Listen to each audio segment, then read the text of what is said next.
Hello! Hello, Nimby! Hello, goobermode. Welcome! Welcome, everybody! How you doing today? We are here. And we are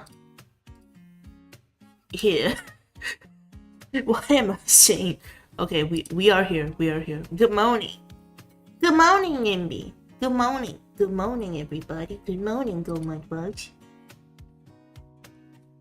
We are indeed here. Oh wait, I think I turned off yeet. Hold on, I need to turn it back on. Oh no, I didn't turn off yeet. Never mind. It is here. Happy Loud House Pokemon Tuesday. Happy Loud House Pokemon Tuesday. Whatever that means. Happy Loud House Pokemon Tuesday. Today we will do reading stream. Do a semi-yap session before we start game. Howdy, Miss Mare. Hello, Monero. How are you? How are you, Monero? You doing good?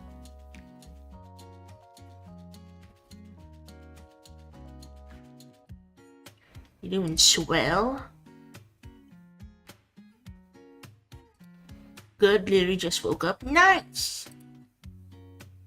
Waking up is good.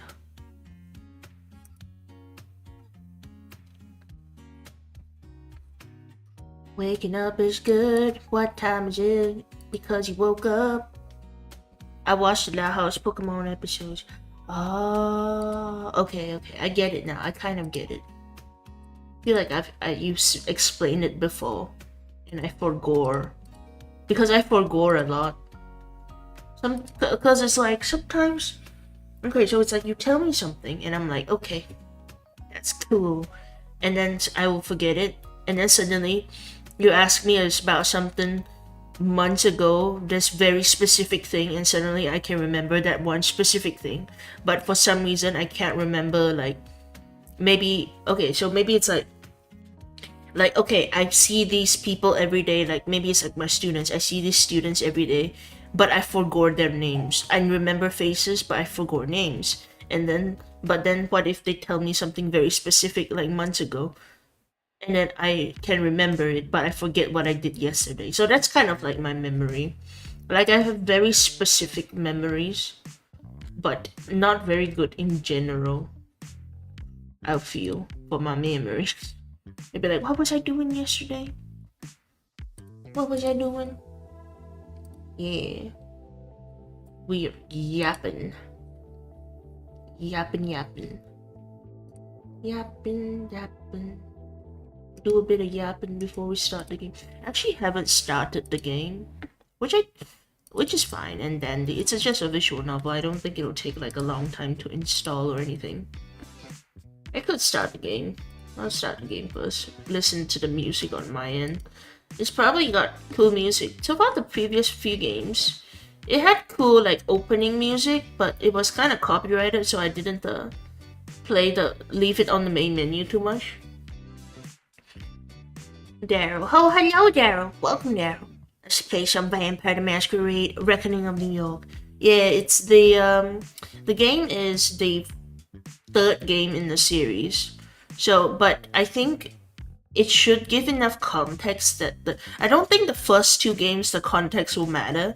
Just that you will probably be like, oh, okay, hold on, it's very loud. One sec. Okay, that's better. Resolution. Why is it in 4K? This game does not need to be in 4K. But I guess that's nice. I got 4K art. Font size. I'm gonna increase the font size.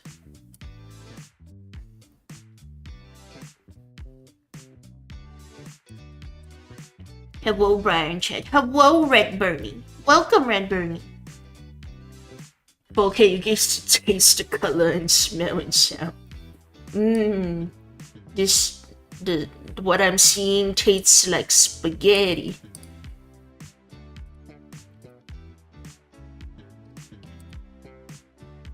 Okay, how do I click? Does it not let me click out of the screen?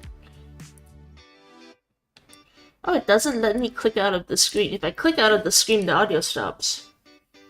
Oh, that's a new. Wait, there's a vibration function? What are we gonna play this with the controller? This is a visual novel. Oh, I guess we'll have vibrations turned on either way. If my controller's not even turned on.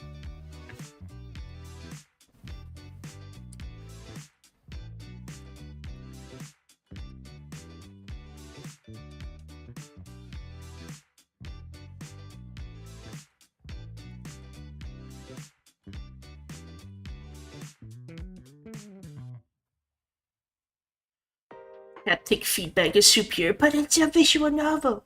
It's a bit excessive to have these things.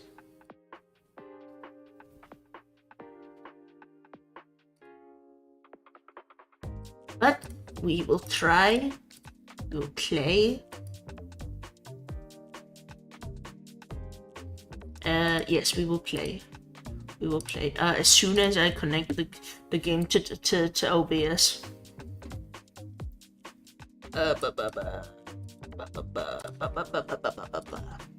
If it's like heavy rain, it will work perfectly. That is true. But this is a visual novel. A visual novel. Alright, let's see. Where is the game? I can't find the game. Hold on. Okay. There's the game. There's the audio. The PS5 can emulate the sensation of raindrop. What the heck? That's so intense. Alright. I will switch to the gameplay. It's not showing. Once it will show. It will show. It showed earlier. I think it's because I clicked out of the screen. Hold on. It will show. It will show. You will hear the audio at least. There we go. The game showed. Look at the game. Look at it. Listen to the main menu music. It'll probably get muted in the VOD because usually I don't know why the main menu music usually gets. I see game, but where vampire? This is the vampire. This is the main character, I think. Okay, hold on. Let me make chat smaller so I can read chat better. Because it takes the. Oh wait, I have the thing. Hold on. Okay, now I can see chat. Yes, this. I think this is supposed to be us. I'm not entirely sure. Regular human to me. Have you not been into the Vampire the Masquerade universe? They all look like regular humans. That's the point. Or else they can't hide. That sucks. Never understand why. Yeah, the main menu music is usually copyrighted in these games, but the rest of the music seemed fine. Even though there wasn't much music when we were reading, but if you go and check the music of the OST after the stream end, like you go and check the music, it's pretty good. It's pretty good ambience music. Alright, we'll start first. Start. Okay. Complete Kali's story to unlock the second protagonist. There are 2 protagonists? Oh, that's kind of cool. Kali is Clan Ravnos. Ravnos is the clan that does illusions. I don't know what else to say, but I'm not familiar with them. I just know that they can do illusions. My sire's gone AWOL and I've got no clue why. It sucks, but hey, I'm a raven. And when things get dicey, I go with my gut. And right now it's telling me to just keep searching. It hasn't let me down so far and it won't start now, right? Alright, let's start though. Oh, we can select our disciplines to put points into. That's interesting. That's new in these games. Second playthrough, yeah. Looks this one is like second playthrough. This character, we have to do second playthrough. I wonder if the game will take very long to finish then. Okay, so we have animalism, obfuscate, and presence. So animalism is like you get to okay, it says here communicate with, control, or feed more efficiently on animals. Obfuscate is to hide easily, move without being noticed, divert the eyes of the observers. It's kind of like invisibility, but not really invisibility. And then we have presence, which is influence emotions in others to attract or terrify. So I think because both of our characters were quite social-ish in the first two games, I think I'll put one in obfuscate and one in animalism. Yes. Should turn on hunger. Struggle against your inner beast by adding risk management to disciplines. Hunter threat. Oh, this is like if I want to increase the difficulty, I guess. How hard can it be? Hunters are watching your every move. Play it safe or risk getting ambushed on detours. It can't be that hard. It's a visual novel, right? Well, we'll just start. Alright, night 1. The beginning. Press any button to continue. I'm gonna click. That's a button.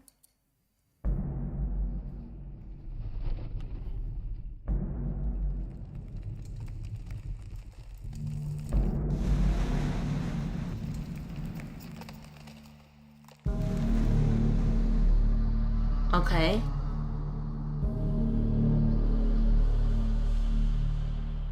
Kind of a cool effect, I suppose.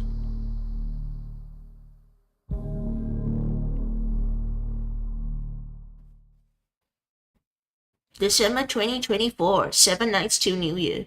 Wait, that's very recent. Oh. Brooklyn. We're in Brooklyn, guys.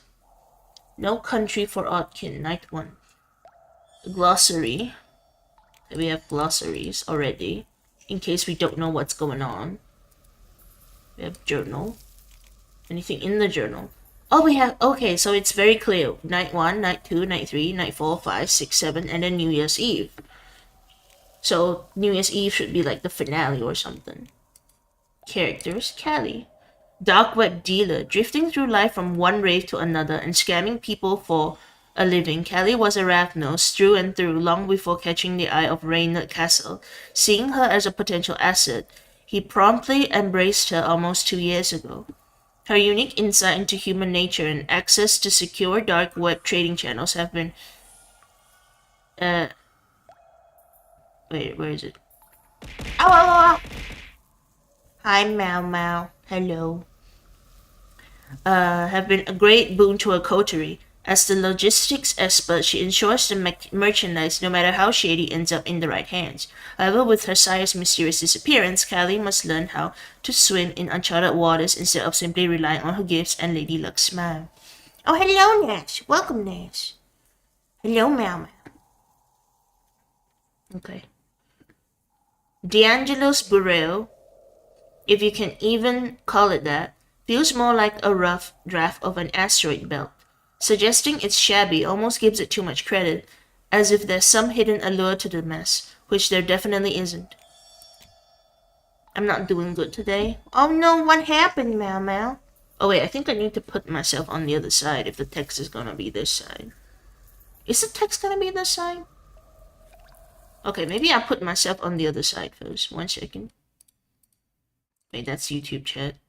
I'll put myself on this side. Oh wait, I could just flip myself, right? I could flip.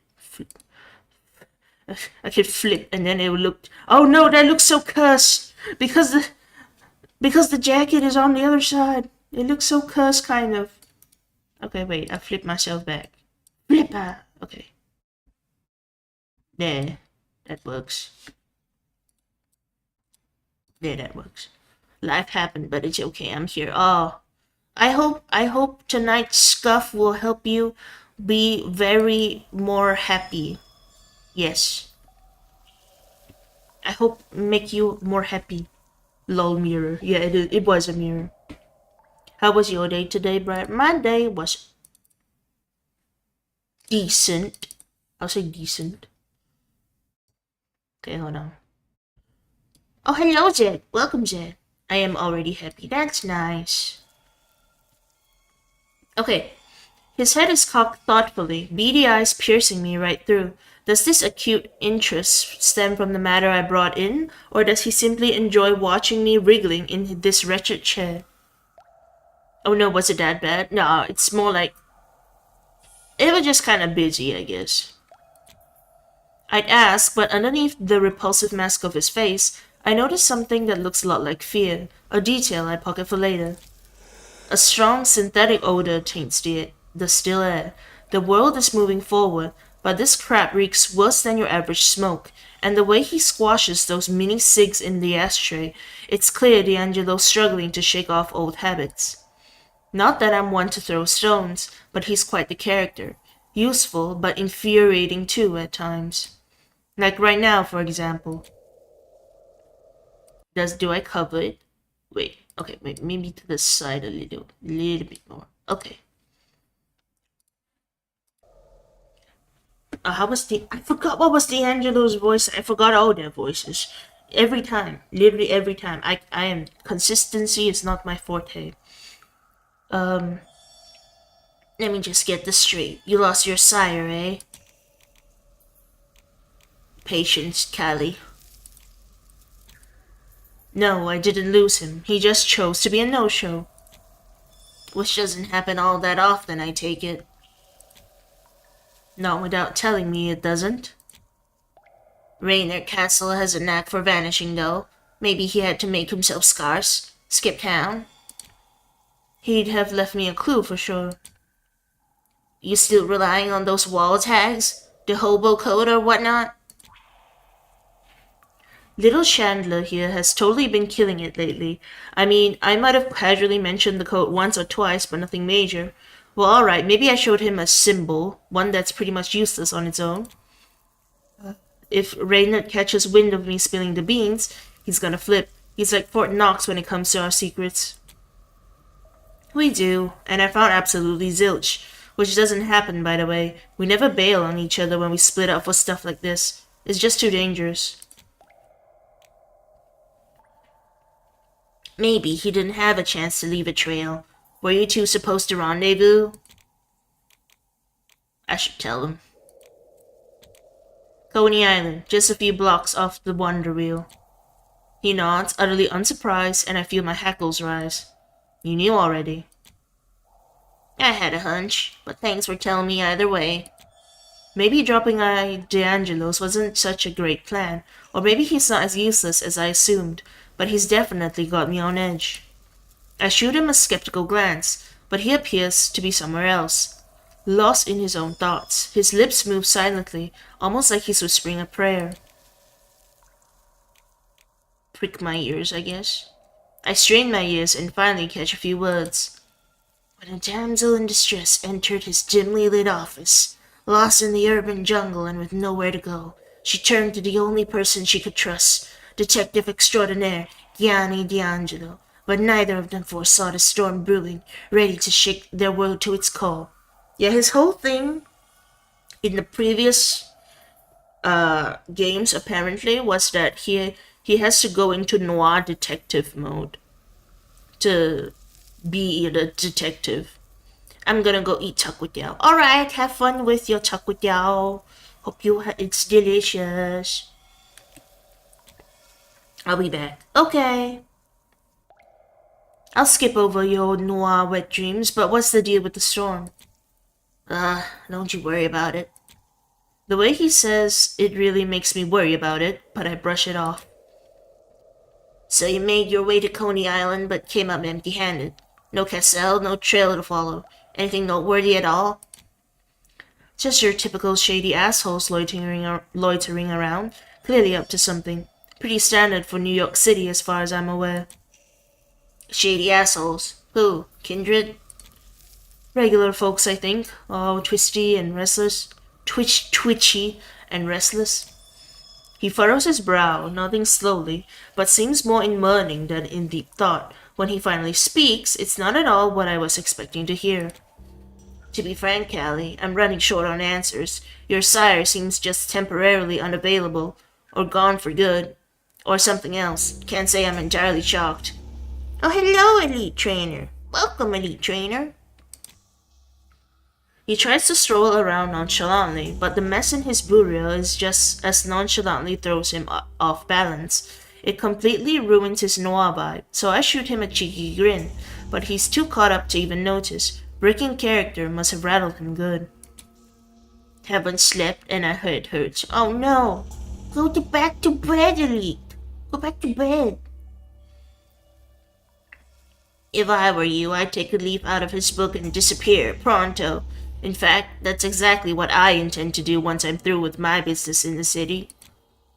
I unpocket the fear I observed a moment ago and give D'Angelo another good, lasting look. He's genuinely terrified, like seriously scared, but there's this hint of desperation too. I've gotta tame my inner con artist. She's practically salivating in my head, just waiting to join in. But when things go south, D'Angelo's the buddy you stick with, not somebody you ditch and forget. Gianni, seriously, what's up? I'm kind of freaking out here. There are too many loose ends to stitch together a complete tale, and frankly, it's too lengthy for just one night anyway. But there's a storm gathering in the city. I've been through some rough patches, but this kind of feels like a whole different kind of trouble. Cut the cryptic shit just for once. He looks over my shoulder, lost in thought, like he's figuring out how to drop an anchor on someone who's already drowning. Our kind have been dropping like flies lately. Nobody seems to be a specific target, but it's hitting mostly Duskborn. The court dubs it the culling of thin bloods. Real knee slapper they've got, those son of guns. But there's been other victims too. A chill runs down my dead spine. Here's the sad reality. New York City has never been as dangerous for kindred as it is these nights. Infighting or an external threat? Are the sects seriously at each other's throats that hard? Same old song and dance, right? But this time, there's a curveball, enough to make them halt the hostilities and... You know what? I'll fill you in while we hit the road. The urge to flee slams into me like a freight train. There's something about his tone that almost convinces me to hightail it out of the city, but it's not quite time to make a break for it. I might stick around for a while, so... D'Angelo's visibly concerned. Should I be worried too? You're really not gonna let him go, huh? Of course not. I'll find Reynard, come hell or high water. Besides, someone has to handle detective duty since, judging by how desperately you want me to drive you out of town, damsel in distress is already taken. D'Angelo tilts his head downward just enough to fix his crooked smile, a smile abandoned by joy long ago. I know you well enough to not even bother trying to change your mind, but you have a knack for diving headfirst into trouble, so hear me out. Keep your head down, stay off the radar, don't feed willy-nilly, and above all, don't reveal your true nature unless you're 100% sure nobody can see you. So, the masquerade, basically. I'm not joking, Callie. Keep low or else. Yeah, thanks for the tip. Briar is addicted to MHW. Yeah, I can tell she's already on the level 40. You went to check my level. But yes, I am Hunter level 40.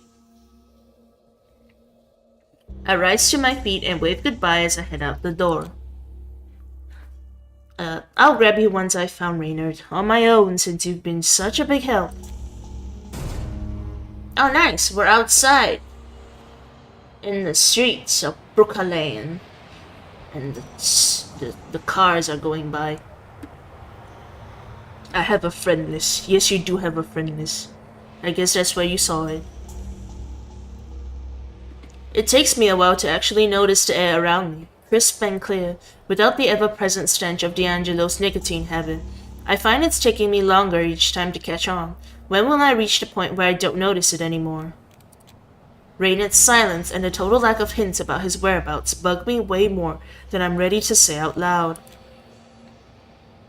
The streets are deserted. It's like everyone banished, scared off by the winter chill that mortals seem to hate. The darkness of the night, lit up by bursts of color, is kind of beautiful in a bleak, urban way. But my sire is gone and I don't know what to do. Back at D'Angelo's, I was all talk, swearing that I'd track down Reynard myself or burn up trying. Pretty sure he saw right through my BS, were I half as confident as I pretended, I wouldn't feel so utterly lost. In late December, in the big fucking dangerous apple of all places. If D'Angelo's warnings have any weight, maybe it's time to book out our supplies. Our coterie? Let's just say we're big on being ready for anything. Reynard's the mastermind behind all our safety nets, making sure we don't even brush close to failure. His obsessive preparedness has pulled us out of the fire more than once. Wherever we're running our gigs, we've got these spots, stocked up with goods and, let's call it personal protection.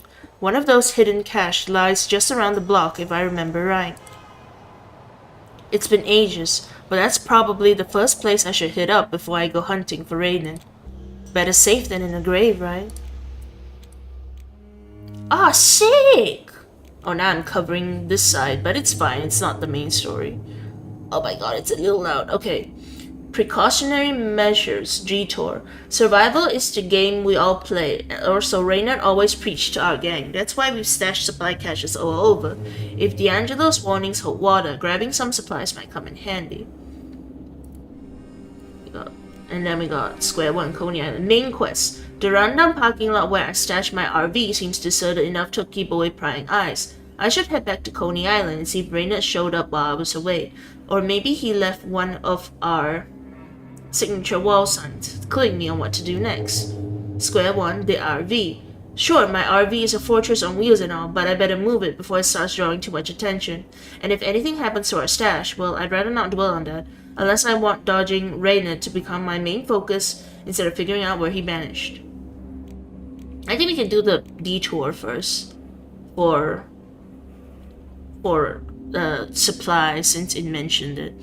I had an interesting lunch. Barbecue, salsa, and rice combo. Nice! Sounds tasty. Alright, let's go for this one.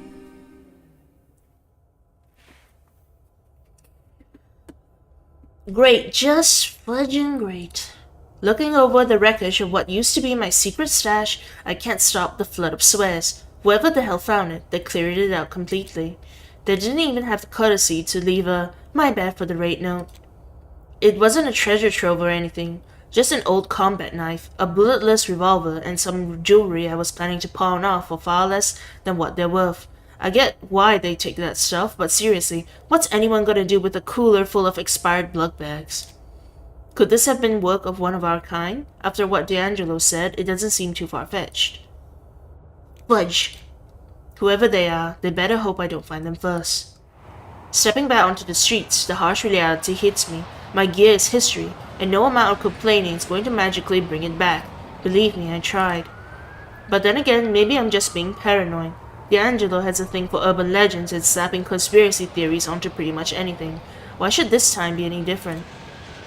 It's Christmas after all. Around these parts, looting is practically a holiday tradition. As I'm coming to terms with my situation and thinking about what to do next, I get that weird feeling. It's like my inner alarm system is giving me a nudge, telling me something's off. A quick look behind me confirms it. Yep, I've got followers, and I'm not just one, but two. Finally, I'm hitting my social media milestones. My gut tells me to move faster, and I find myself darting into a barely lit alleyway, disappearing into the shadows. I press myself against the cold bricks and wait. And that's when I catch it. A high-pitched voice, filled with endless babble. Her words cut through the air, harsh and acidic. She's talking about me, and it's far from flattering. It was her, the freak draped in all that drab gray. I effing told ya. Drab gray? Who the hell does she think she is? I need to get a look at them. Girl, we come back empty-handed for the third time and we're fudging cooked. Oh, fudge her and her cheap-ass forest ranger getup. The nerve to diss my look. Why are they even after me anyway? The one making all the noise is fidgeting non-stop like a squirrel high on candy, muttering something I can't make out. It's clear planning impromptu actions isn't her strong suit.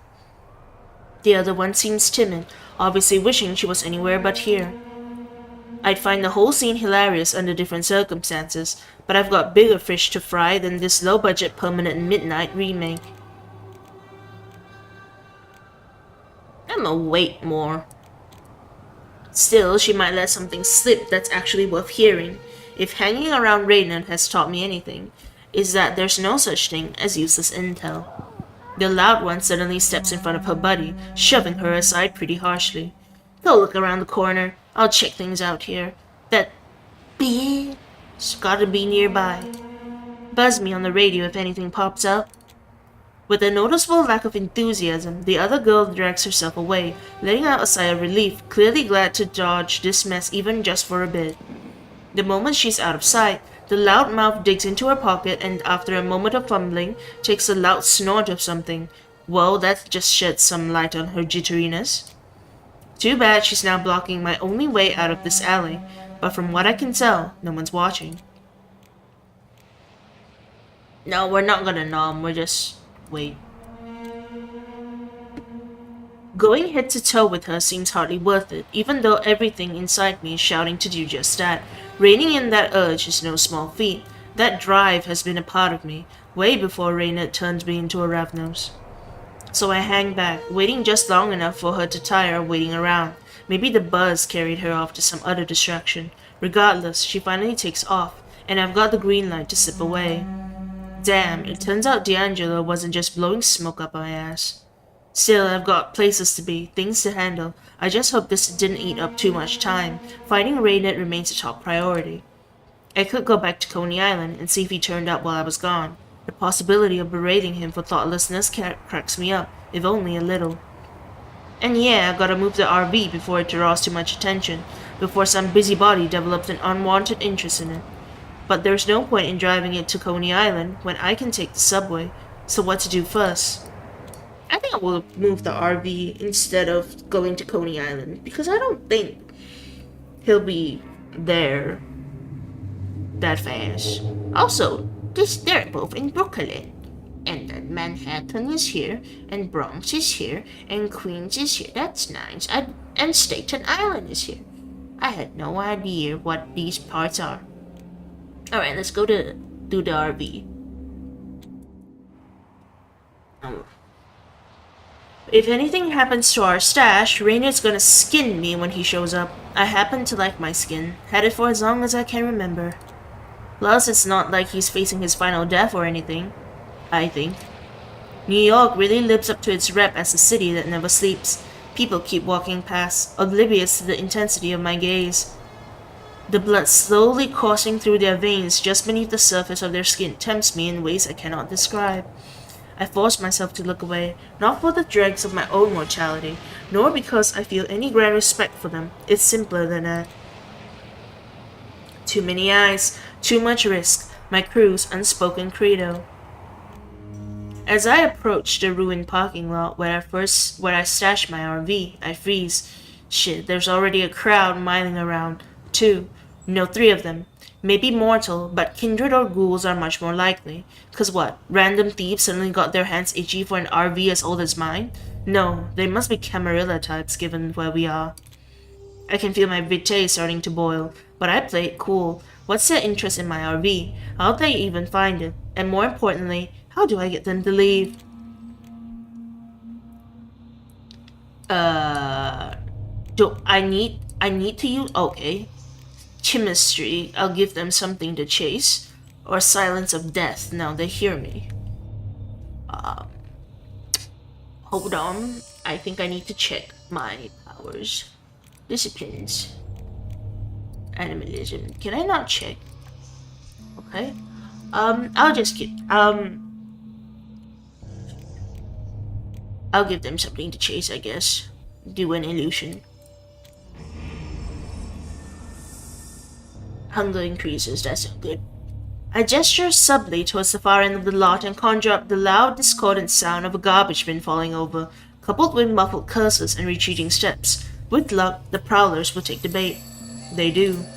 They carelessly drop whatever they were holding and one by one, cock their heads and prowl toward the source of the sound, moving away from my spot. This is my moment. I sneak over to my van, only to see it's been completely ransacked. They've wrecked it, digging through hidden compartments, flipping through confidential documents that won't reveal anything to them, spilling my meticulously stored blood, and tossing my sparse furnishings onto the pavement. My home, violated, ruined, done. Barely containing the wrath simmering just under my cold, undead skin, I force myself to calm down. I'll sneak into the driver's seat before my illusion fades away. Speeding off right under their noses is bold, maybe even a bit stupid. But well, I follow my gut like I always do. It rarely fails me, but when it does, oh boy. I mean, I am Ravnos, right? The first idea that pops into my head is typically the winner. Just as I'm about to make my move toward the RV, I spot her.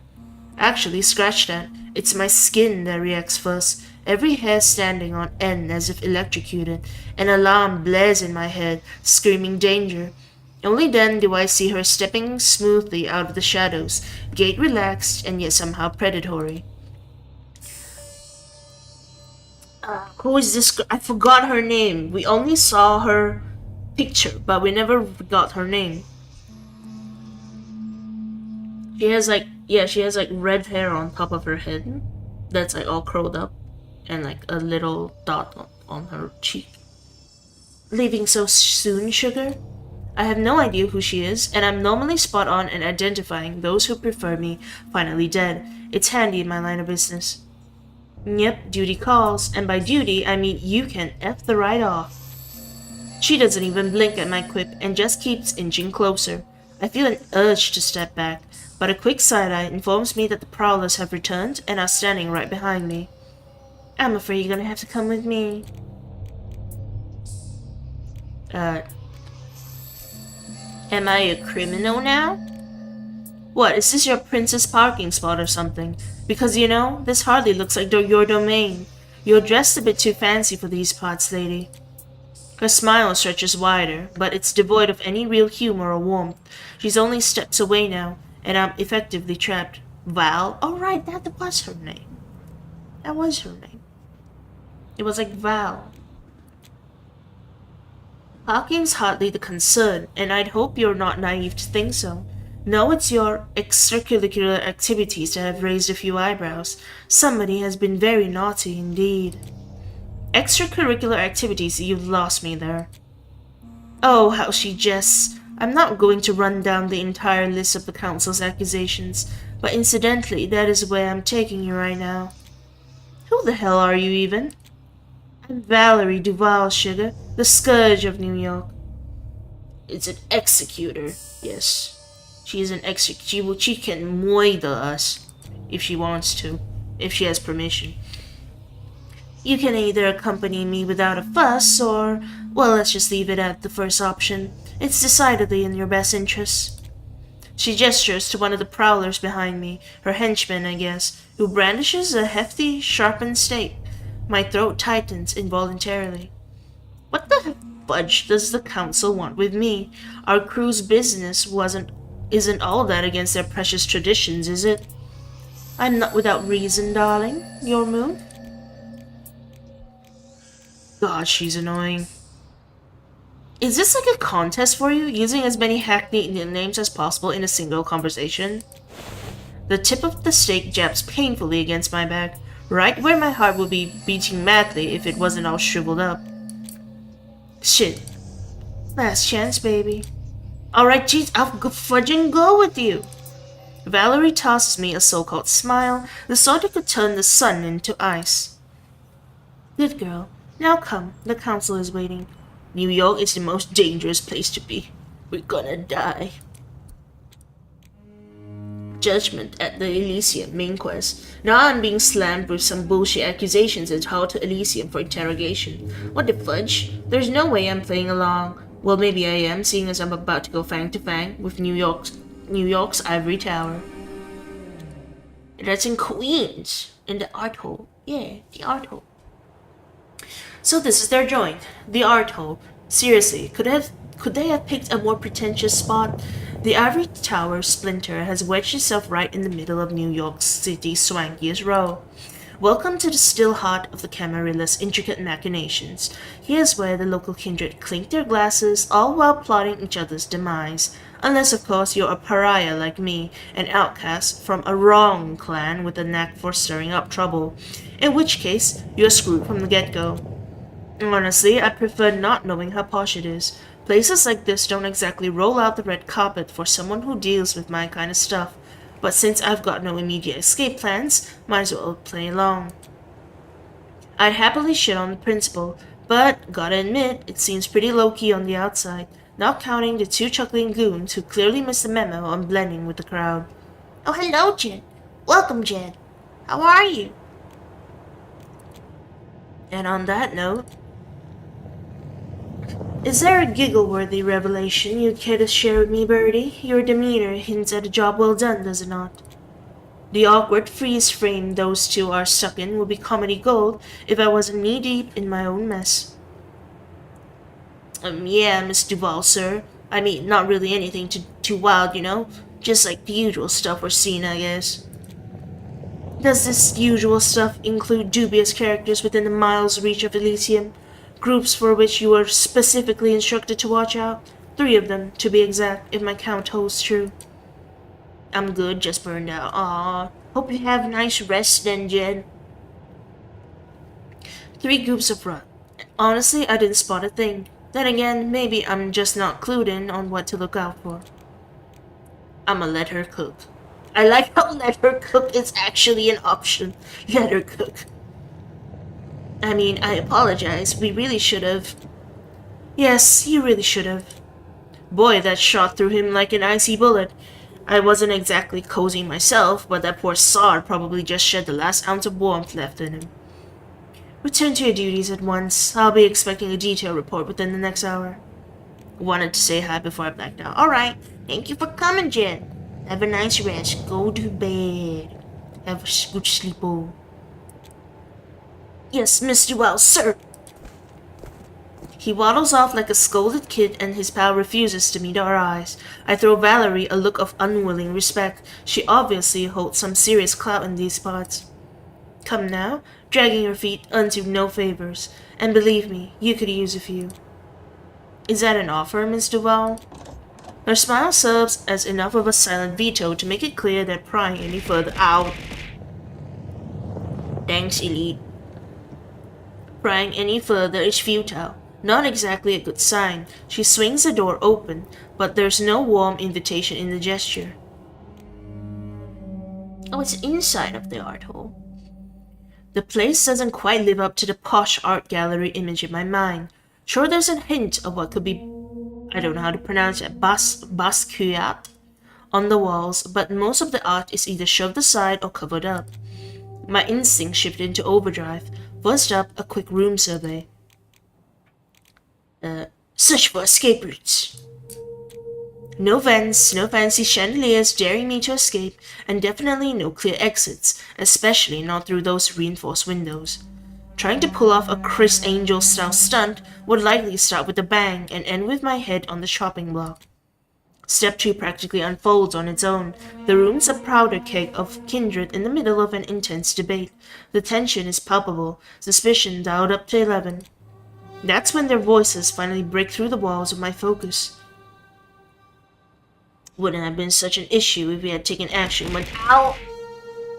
Thanks, Mau Mau. Wouldn't have been such an issue if we had taken action when the signs were so glaringly obvious. Oh, that was Kadir? That long-haired hunk.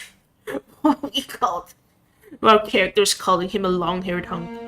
That long-haired hunk must be Kadir al-Asmai, the Camarilla sheriff.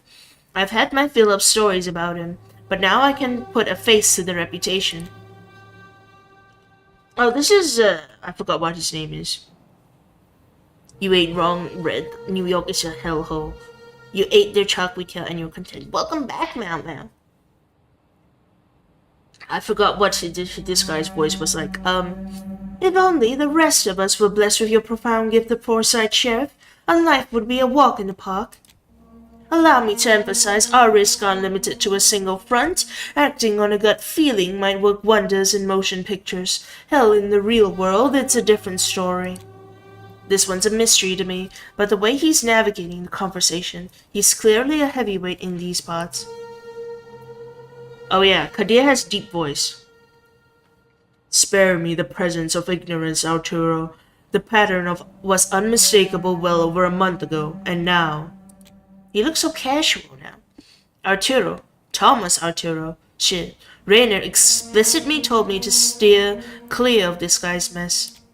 The bickering rages on, and Valerie doesn't seem eager to reveal her catch, aka yours truly. Oh, this Aisling, isn't it? Your playful decision to allow the Thin Bloods to appoint Larson as their primogen raises his final deaths to a level that can't be casually swept under the rug, Helene. Thin-blooded or not, it throws into question our grip on the situation. That goth-out Ally McBeal, definitely acing Sturbridge, the Tremere region. I'd been curious if Rainer's operation extended to the local chantry, but he was, as always, tight-lipped about his private affairs.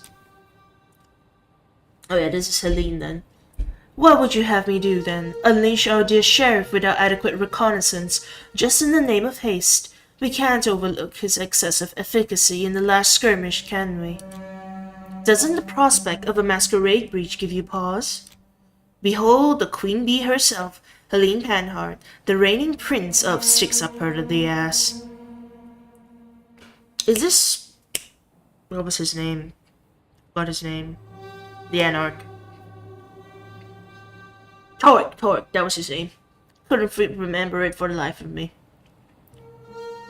I figure we're all fond of keeping things the way they are, but there's times to just sit back and think, and then there's times when you gotta step up and do something bold. This feels like it's time to make a move. An Anarch championing chaos, a revelation that somehow fails to astonish our esteemed Baron of the Bronx. An Anarch Baron inside Elysium. Now that's a plot twist. What's the deal here? As I continue to look around, another figure catches my eye. A young-looking woman, entirely decked out in black, casually playing with a cigarette. It's Julia! It's Julia, the main character in the previous game. She looking good. She shoots me a brief glance, clearly picking up on my curiosity. Oh my god, he looks so old and angry. Edison Payne. The ancient fart in the wheelchair, whispering to his servant, "Who's that?"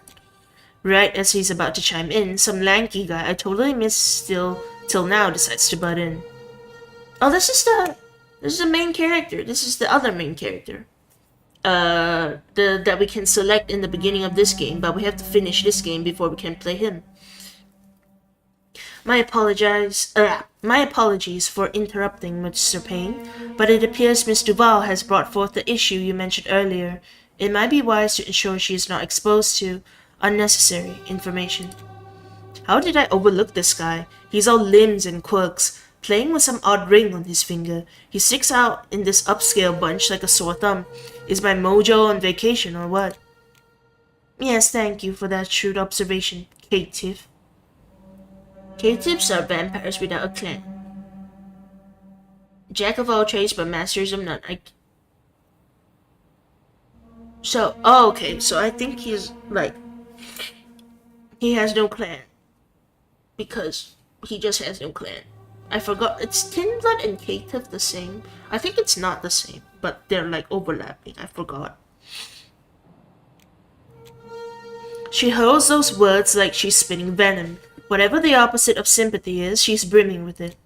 Wait, Caitiff. Esteemed Council, I give you the troublesome Ravnos neonate.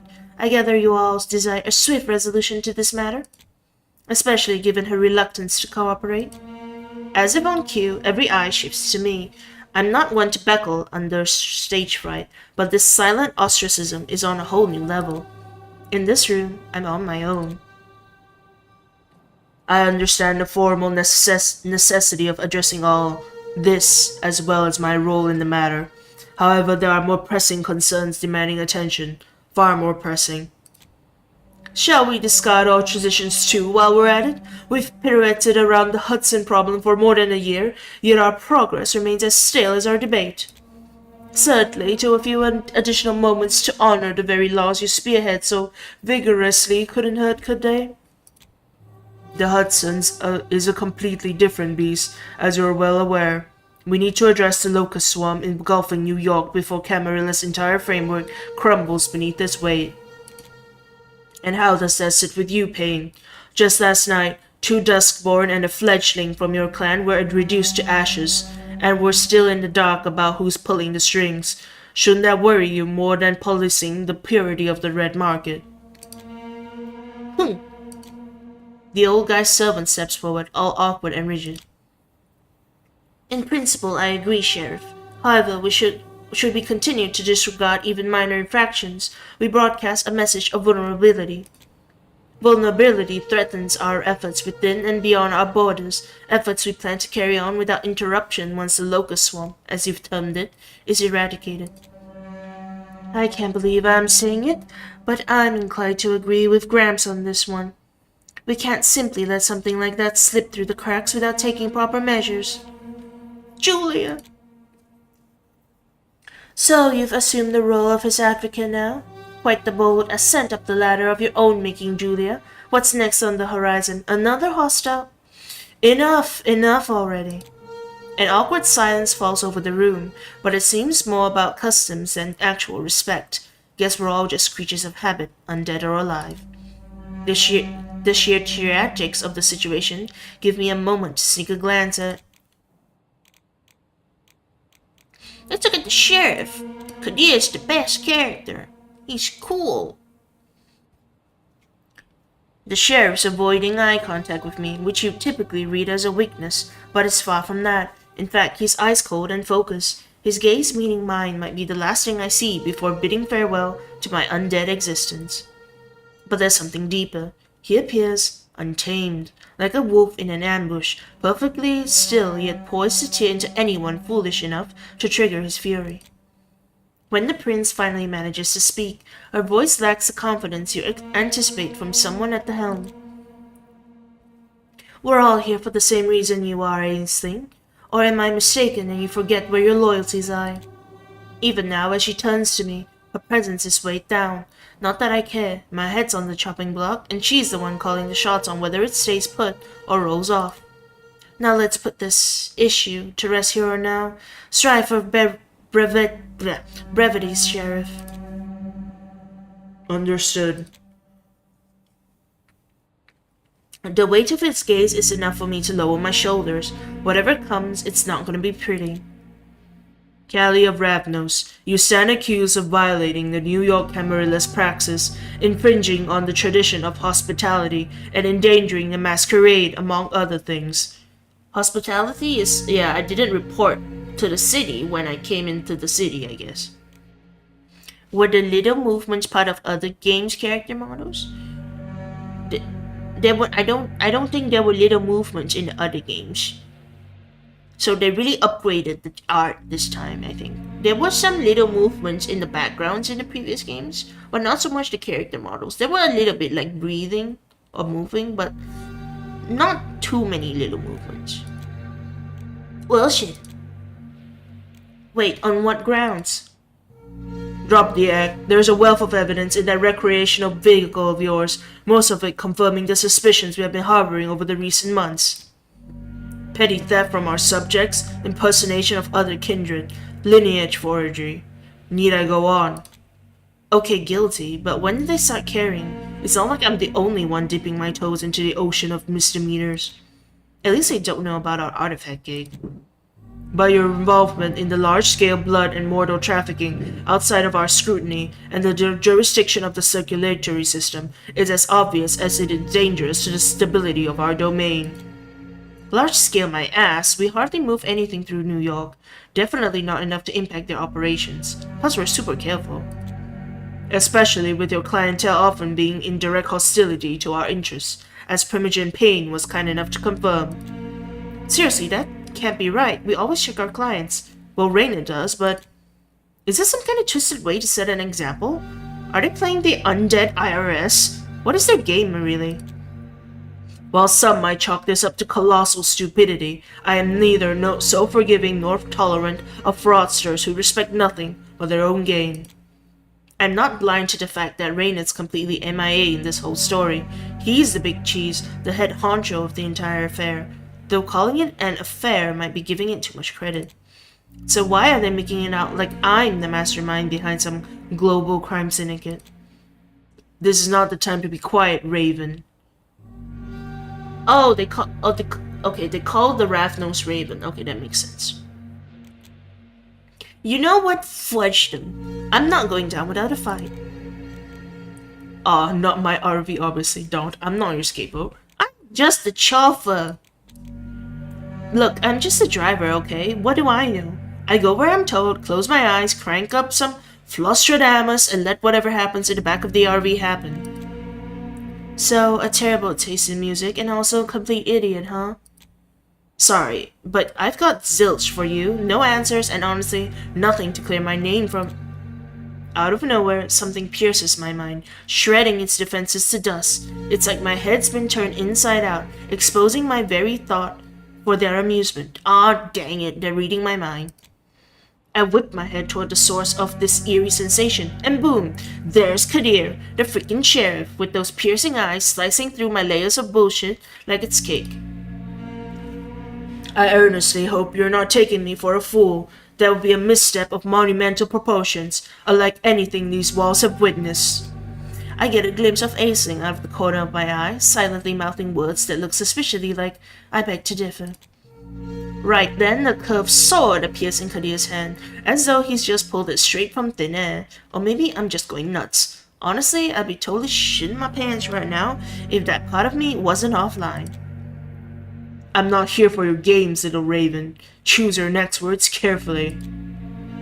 I'd argue this utter lunacy clears her of charges. She couldn't even cobble together a feeble story, much less orchestrate clandestine trading of this magnitude, and yarn spinning is supposed to be your clan's forte, isn't it? Last chance, my dear. Is there anything of substance you wish to add? Holy shit, this really can't be happening, right? What's my move? What would Reynard do? Reynard, if he had the decency to pop up, or at least toss me a freaking heads up, I wouldn't be knee-deep in this disaster. Is he really in trouble, or... What if he bailed on me? Got a hint that Camarilla was breathing down his neck, and decided I'm the perfect scapegoat. Nah, that doesn't sound like him. But why target me and not Reynard? Sure, he's gone now, but... Could they really be that clueless about him? I'm totally lost. But I do know what he would probably do. His move would be to look out for number 1, spill the beans, more than necessary, to buy some time. Time is gold, and with enough of it, maybe there's a chance to wiggle out of this mess. It's all or nothing now. Hit the jackpot or end up porcupine with stakes. Guess there's not much point in playing dumb, huh? Couldn't agree more. Game on. Alright then. So I indeed am tangled up in this little blood trafficking operation. Playing a pretty crucial part, if I do say so myself, though I guess not everyone's on board with that assessment. I do the logistics, pushing merchandise through a series of dark web channels. Every eyebrow in the room goes up, except for the cigarette aficionado in the back, who lets out a slight smirk. I mean, a little controlled drama never hurts in a short con. All totally secure and anonymous. No slips about, our thing. Everything masked by the hustle of more mundane black markets. No way we're blowing the masquerade. We deal in stored blood, as you might have caught on. Not just any blood, though. Our merch is a little jazzed up. Thaumaturgically enhanced, to be exact. It's the only way that it works, as you're aware.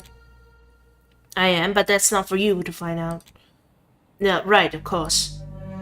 Oh, and we also deal in let's just call them family treasures, but honestly, that's more like a side gig than anything serious. But we're extremely careful about picking our clients, and really thorough when it comes to making deals, the traditions and all. I was sure we'd never even come close to breaking them. At least that's what he led me to believe. I had a hunch there were some dodgy dealings in his more secret ventures. To deny that would be a flat-out lie. But let's be real, I'm way outside the inner circle to have a real sway in those parts of his enterprise. For a brief moment, an uneasy silence sweeps over the room. His enterprise? Is this a joke? Exactly who is this he you're referring to? I give it my all to appear as blameless as possible. I presumed you knew it was my sire who's masterminding it all. The room's heavy silence is soon filled with hushed whispers following my revelation. Good. If fortune is on my side, I might just live to see another moonrise. Indeed, how propitious. And your sire would be? There's only one other notable rogue in the city who comes to mind, someone dipping in and out, known for their shifty nature, of which I was somewhat aware. 𝑺𝒕𝒓𝒂𝒎. You nailed it, Chief. Sir. Another brief moment of silence gets interrupted by the girl in black, who addresses the sheriff. I can practically hear the cogs turning in your head, Kadir. What's your take on it? Truth be told, it does add up, though I had him pegged more as a con artist than a trafficker. Then why hasn't he been apprehended yet, Sheriff? Are you secretly endorsing activities that impede the circulatory system's operations? For your own good, Payne, I'll pretend I didn't catch that. Or would you care to question my dedication to our cause again? Be warned, my patience were extremely thin these nights. Can't we put this bickering on hold, at least for the moment? An opportunity staring me in the face. How could I resist squeezing myself right into it? One more thing. Raynor and I had a meeting lined up with a client a few hours back, but he never showed up. In the whole year and a half I've been in this gig, he never just vanished like this. And what do you make of it? Now, with the floodgates of truth wide open, it's time to dive into the art of lying my ass off. To be honest, I'm not sure, but now that I think of it, he's changed over the past month, become a lot more erratic than usual. Ready for my theory? I'm pretty sure he caught wind of your lot and decided to feed me to the flames while he made a run for it. Whether they're swallowing my story or they're just tired of my presence, it feels like I'm nudging things the way I want them. Not everyone's convinced though. An unwitting pawn betrayed by her master, a likely story suitable for the stage indeed, but in this context, if I may. Damn it, Padriak. Is that his name? Padriak. Don't go getting yourself into... I forgot Torque was here actually. Torque was silent this whole time. Baron's warning arrives a bit too late. Instantly, the others shift their focus, fixing their eyes on the caitiff with an unmistakable hostility. It's clear they're not exactly fond of him. Since you've already disrupted the proceedings, you might as well say your piece, mediator. Very well then. I am inclined to believe her, at least in the aspects most significant to the interests of our allies. Thanks, you mysterious weirdo. Would anyone here want it to be a vampire? Are you talking about chat, or are you talking about the vampires? As ever, your assertion remains devoid of substance. My guy's pretty much always on point. His track record speaks for itself. The sheriff has a point that seems to hold water. Her sire might just be the one at fault. She is essentially a non-entity, is she not? A nobody that slipped under the radar until, by a stroke of sheer bad luck, she got caught red-handed. Do excuse the pun. When you give it another look, the evidence you have collected should indeed back up that claim quite convincingly. And what grounds is your intricate evaluation precisely? My judgment is shaped by your vast experience and simply tempered by reasoning and intuition. It changes little regarding the consequences she must face for her complicity in her sire's crimes. It's do or die. How about I serve you Raynor's head on a silver platter in exchange for mine, unscathed on my shoulders? Kadir's stare pins me under silent disapproval, but he lets me, as the curly-haired asshole put it, spin my yarn. I know all his secret spots in this town, plus the spots he wouldn't touch with a 10-foot pole. I'm wired into his network, his contacts. I've got his playbook down, and I can stay one step ahead of him with ease. The name Padriak is pronounced Parik, with a D being silent. Parik. It's the Irish version of the name Patrick. Alright, thanks, Splishy, terrific. Parik. Okay, just give me a chance and we all will be thanking our lucky stars by the end. Alright, watch it. Okay. They slip into a quiet introspection, or maybe they're just playing a round of mental chess, trying to read each other's minds without uttering a word. I have reservations about this daring proposition. Consider the potential fallout if this entire situation spirals out of control. Kadir throws up his hand, clearly over dealing with my case. Capturing this whelp proved hardly a challenge. I wouldn't sweat the idea of catching her again. What's more, entrusting her with 𝑭𝒂𝒎 resolves two issues at once. It swiftly eliminates her presence and enables us to prioritize genuine concerns, but someone has to keep a constant watch over her. Valerie, perhaps one of yours. A batshit crazy idea burst into my mind, the kind of a gamble that could either turn out brilliantly or spectacularly implode. Let the dice roll. How about him? I jabbed my finger toward the quiet caitiff. Pádraig, was it? His expression shifts to one of utter confusion as he catches the subtle smirks of the council's members. Surely, you're not considering. This could play out quite favorably, I must admit. Quite favorably indeed. Holy shit, it actually worked. Very well, Pádraig Conroy. I hereby appoint you as the agent caretaker for this rab-nosed neonate. I hate to break it to you, Sheriff. I hate to break it to you, Sheriff, but this call is out of your turf. He's with us addyolks, and you know it well enough. Technically, when he took on the whole peacemaker role before our cliques, he acquired a level of neutrality. So yeah. Kadir redirects his gaze to the caitiff. Your responsibility is to ensure she fulfills the assignment within 4 nights, starting now. Any slip-ups on her end will reflect on your record as well. Do we have an understanding? 4 nights. Not a lot, but better than nothing. Pádraig's resigned nod mirrors exactly how I feel. Now back to where we were. Their sudden disinterest in me is a clear get out of here signal. Seems like I managed to slide from one pit to another. But hey, I've bought myself a little time, and in my world, that's a precious currency. Unless, of course, that caitiff turns out to be a wild card. Okay, I bought myself some time to find Reynard and scram out of the city before the Camarilla catches on. The only trouble is this caitiff's tick clinging to my back, which honestly is kind of my own fault. I need to figure out how to shake him off. Alright. Or maybe we'll become friends. We might not need air to nourish our vitae, but I still let out a sigh of relief when the doors to Elysium slammed shut behind us. Talk about a crew of entitled assholes, holed up in their ivory tower, sneering at kindred, just scraping by to make dead ends meet. I hope they get a nice sharp stick to the foot. But hey, it's all good. My golden words and silver tongue managed to buy me some time to find Reynard and get the hell out of Dodge before those clowns catch on that we've already hit the west coast. The only hiccup for now is keep making that face at me, and it might just stick that way. Quit sharing for good.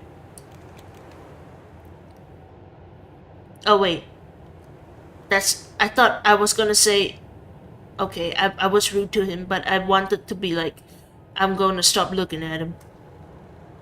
Good morning, everyone. Hello, Paladin Stan. Welcome, Paladin Stan. Ever thought about gouging your eyes as a solution? I was explicitly told to keep my eyes on you, to watch over you, and need be, even look out for you. That's quite a vision-centric assignment, wouldn't you say?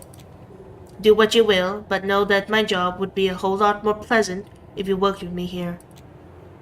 Shame no one asked me to make your job easy. Shame indeed. I shoot him a defiant glare and whirl around, his exasperated sigh chasing after me. Be what may, this caitiff tick's gotta go. Nope, the sun is about to rise. We can pick up this little dance of ours again tomorrow night, okay? Let's get moving. My haven isn't even in this part of town. Hold up, what do you mean your haven? Alright, hear me out. I get this whole thing is a bit of a pain for the both of us. Trust me, I have no more desire to mind you than you have to be minded. But let's rewind for a second. You were the one who picked me out at Elysium and got us both into this mess. If I let you out of my sight, things will get proper unpleasant for me, and believe me, I am speaking from experience. But you will be torn to shreds by Kadir's hounds before you could say oops. They'll sniff you out sooner rather than later. That is a stone cold fact. So how about we skip the theatrics, and you tag along to a place I know is safe. We can regroup and figure out our next move come nightfall. He stops mid-sentence, fingers crossed for whatever is the kindred version of a stroke. Maybe I could slip away and get to my RV. No, your RV is completely off the table. I've got plenty other options. Not a problem. I've got a solid 7 other hideouts. I'm sure you do. Though if they haven't seen your shadow in the last 6 months, I'd wager they no longer exist. Mind sharing where they were? Hello, is this the Secret Service speaking? Like I'd spill my shit to you, just so you know, my network's sprawling and meticulously crafted. Think global spiderweb. Hey, Briar, good normal size model today. Yes, normal size model today. Hello, Ozman. Welcome, Ozman. It's a reading stream, Ozman. We're reading. Sounds more like you're the fly caught within, believing it's your very kingdom. Meanwhile, the fat spider at the center awaits its chance patiently. Keep channeling your inner Keats. Gosh. He stays silent for a moment, likely thinking he's gained the upper hand in our verbal spa. I still count it as my win. Nevertheless, he starts yapping again soon after. In any case, we need a place to rest, and my haven is the safest choice. I really hate to resort to violence, but don't presume I won't drag you there if the need arises. It's your call. Every time I don't get a say, it somehow turns out to be my call. Come on, what do you think I'll do? Run away? This game looks interesting. Let you focus on background. Put your own in the background. Alright, sure. This is, reading stream. We're reading the visual novel. Obviously. Oh, ye of little faith, would I try to bail on you on Christmas night? You sticking around might just count as a true holiday miracle. And no, I don't bank on holiday miracles. If you are under the impression I'll let you out of my sight, then you are not paying attention. Come, let's not dilly-dally. Dilly-dally? Did they embrace him in a Dickens novel? Talk about being charming. Alright, after you. Stubborn as I am, it turns out Mr. Thin and Mean over there is just as unmovable. Arguing seems futile. Time for a different approach. I toss him a thoughtful glance, noticing him leisurely fiddling with one of those ugly rings adorning every conceivable part of his hands. What a jerk. My gang would eat him alive, but I can deal with him on my own just fine. All I need is a little bit of inspiration. Hi, how's it going? Welcome, funny name. You have a funny name. Welcome. We're doing a reading stream. So we're just reading. After a quick look around, a couple of schemes start to take shape. Let's play the Hungry Shell card. I spy with my little eye a handful of mortals daring to navigate the frosty streets. Many of them stagger along on the frozen sidewalks, whether from the ice or generous helpings of alcohol they've indulged in earlier. It's quite the tempting scene. I'm not exactly famished. I managed to grab a bite on the road before hitting New York, but the caitiff's in the dark about that. And honestly, I'm pretty skilled at acting the part of the hungry predator, if I do say so myself. I hop abruptly, allowing a series of convulsive twitches to seize me. What's with the drama now? I'm feeling off. Haven't fed in a bit. It's starting to get to me. I don't think I can handle it much longer. You're telling me you cannot endure for a few more hours. With my clan, hunger hits differently. It's swift and merciless. It's just how we are. Been there once, never want to go back. He shoots me a look filled with skepticism, but I just mimic a shiver, my body quaking as if I'm starved. Yeah, I'm lying alright, but he doesn't know that. Ravnos are a rare sight, practically unheard of around here, or anywhere really, so in his eyes, my performance could be very genuine. To further my agenda, I press a hand to my temple, my eyes tracking a solitary figure puffing away in a nearby nook. Had that Valerie skank not blindsided me, I might have... Alright, enough. Just make it quick.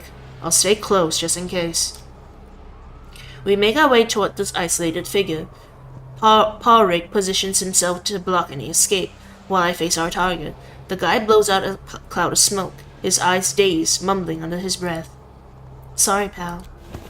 I lean in as if I wanted to give him the kiss, but instead I push him hard, sending him stumbling straight into Parik's open arms. And just like that, the guy topples to the ground, while the K-tip somehow remains upright despite being thrown off balance. It's my cue to seize the moment and zoom away in the opposite direction, pushing my legs as far as they'll go. I have no idea where I'm going, but solitude sounds perfect right now. Even after everything tonight, it looks like I'm on a roll. Must be that Ravnos charm working its magic. Did I really run away? I don't want to run away. I kind of just wanted to feed, actually. For real. I instantly regret my choice the moment I dash into an alleyway. A dodgy crew handling crates that seem to be filled with combat gear snaps their attention toward me the moment I make my entrance. And they've seen my inhuman speed. Shit. Caleb, look. Oh, come on. What did I ever do to you, Lady Luck, to jinx me like that? Squad, to your positions. They just look like a bunch of teenagers. They begin to circle me, exchanging nods. It's only then I notice their tactical gear and the unmistakable outline of wooden stakes. Is this the infamous Special Affairs Division? Why is it not showing up? Show up. Okay. Seriously, fudge my own life. Raiden was spot on. I'm always too quick to pop the champagne. Back off, would you? This isn't gonna end well for you. Shut your filthy gob, leech! He whips out a stake to compensate for his shaky tone. I'm not one for head-on combat, but it's way past the time for cunning. From the sides, now! They come at me all at once with an attack surprisingly uncoordinated for such a well-equipped team. That disarray is the only reason I may survive this. As a flash of heat surges through me, their movements seem to slow down. I grab the first one by the arm as he swings a knife at me, driving my nails into his armpit. Everything turns a shade of red I find disturbingly pleasant. Next, I leap and spin, taking the squeaky girl down with a kick that leaves her neck at a grotesque angle, her body crumpling to the ground. Their leader waves his stick in hesitation, searching for an opening. Bring it on, you undead W word. I don't give him the chance. In an instant, I'm at his throat, tearing and ripping. His blood washes over my skin like a hot shower. It feels comforting. As the chaos fades, there I am, perfectly unharmed amid the carnage, swept in the rush of victory. Tonight is definitely my night. But then reality strikes, quite literally. Knocked onto my knees and suddenly dazed, I scramble to get up. I need to get out before the K-tip catches up. As I try to rise, a kick sends me sprawling. Another thug, one that I miss, sits on top of me, stake in hand, aims straight at my heart. I react instantly, bucking my hips and reaching for his elbow, ready to tear and rip, but I can't, and I don't have to.